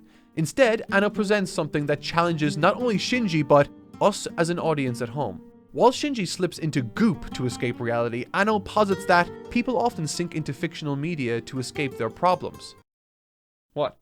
Like a challenge from the author that says, is this work helping you to look inwards, or are you using it as escapism too? The movie's climax, by contrast to where the TV finale leaves off, chooses to address an additional alternate aspect to Shinji's conclusions, both in terms of presentation and messaging. Of course, Shinji seemed to want to lead a life of comfort, one where he never wanted to feel pain, sadness, cold, fear, or any other negative emotion. But in this liminal space that gave him everything that he wanted, he realized that without the negative emotions, without one side of the coin, the other cannot exist. It's as if you're dead. This is the answer to the Hedgehog's dilemma. One must be willing to risk being hurt, not just to experience love, but to experience life itself. You cannot feel happiness without experiencing sadness. You cannot feel warmth without knowing what it's like to feel cold. You cannot appreciate love if you cannot risk being hurt. You cannot have comfort without discomfort. Life itself cannot be positive without the possibility of negatives.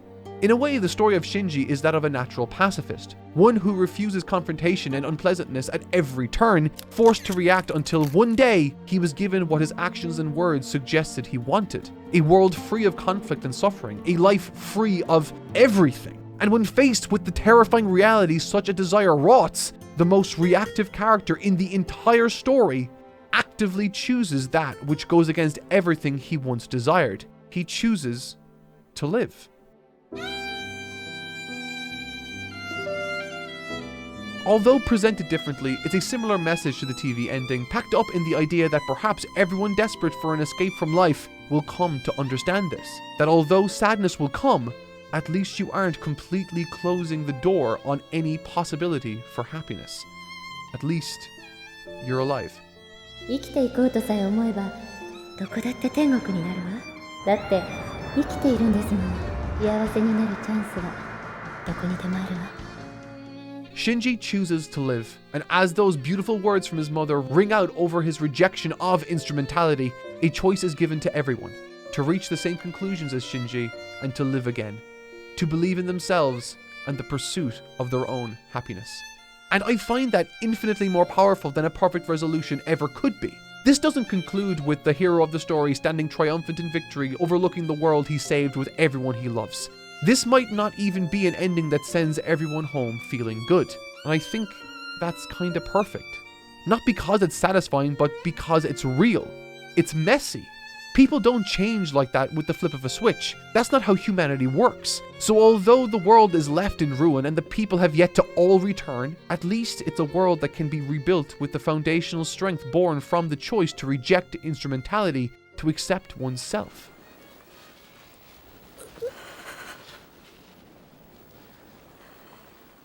It's hard to land on a definitive reason for this final action or scene, really. But perhaps, surrounded by what looks like a sea of blood, Shinji needs a way to reassure himself that he is in fact alive, that he is conscious, that he did make the right choice. And what brings him back from the brink of that horrifying episode is a collection of words that are as cutting as they are a revelation that this is in fact reality.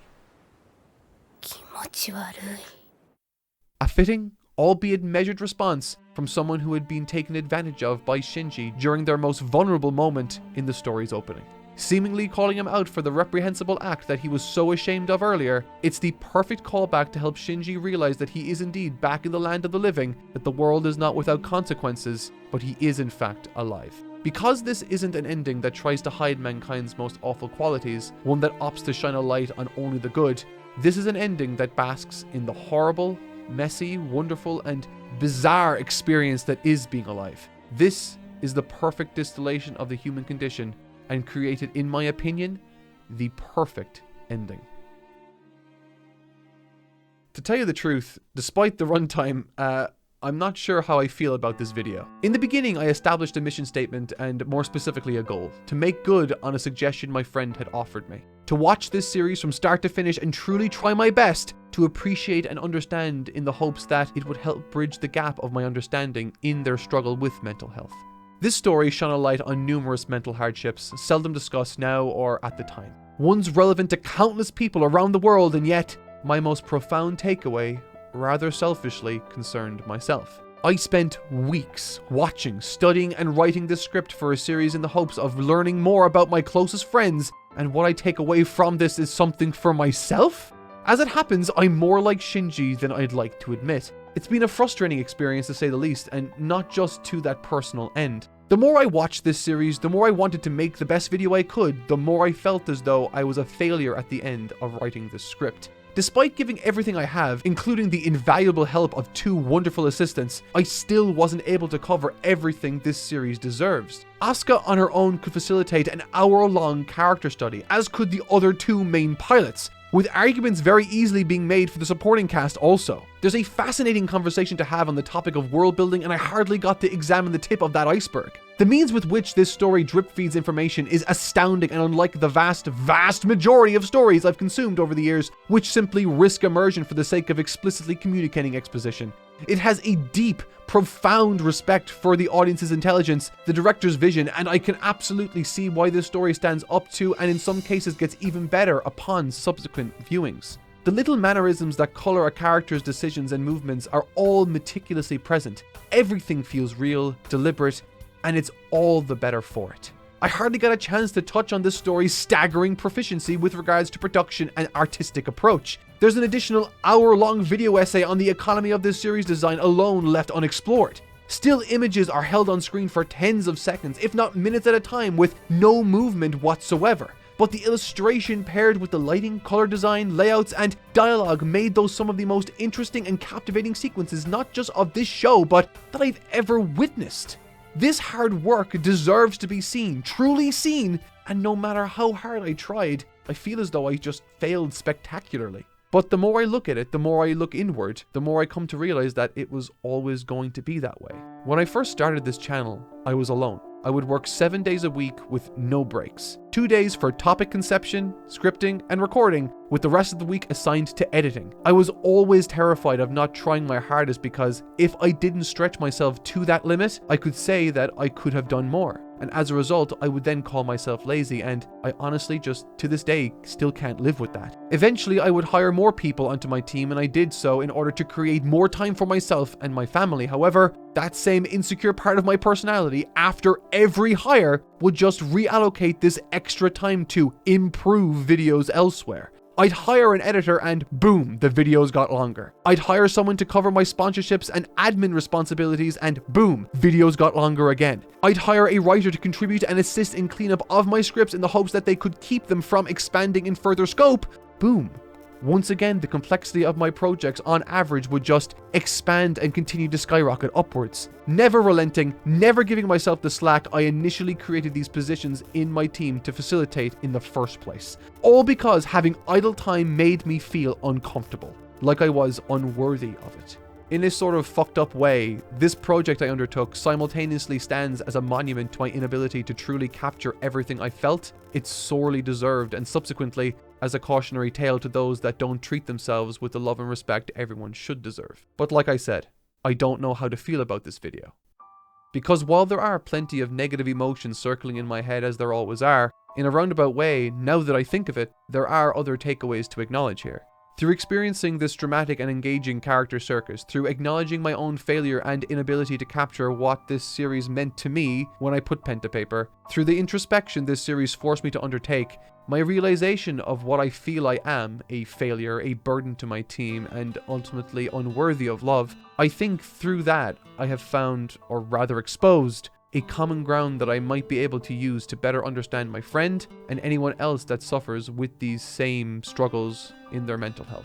In trying to understand someone external to me, Evangelion, a complicated, nuanced story that highlights the complexities of mankind while presenting the contradiction that is our collective existence, forced me not to think big or even outwardly, but rather look inward, answering Anno's direct call to action in the story.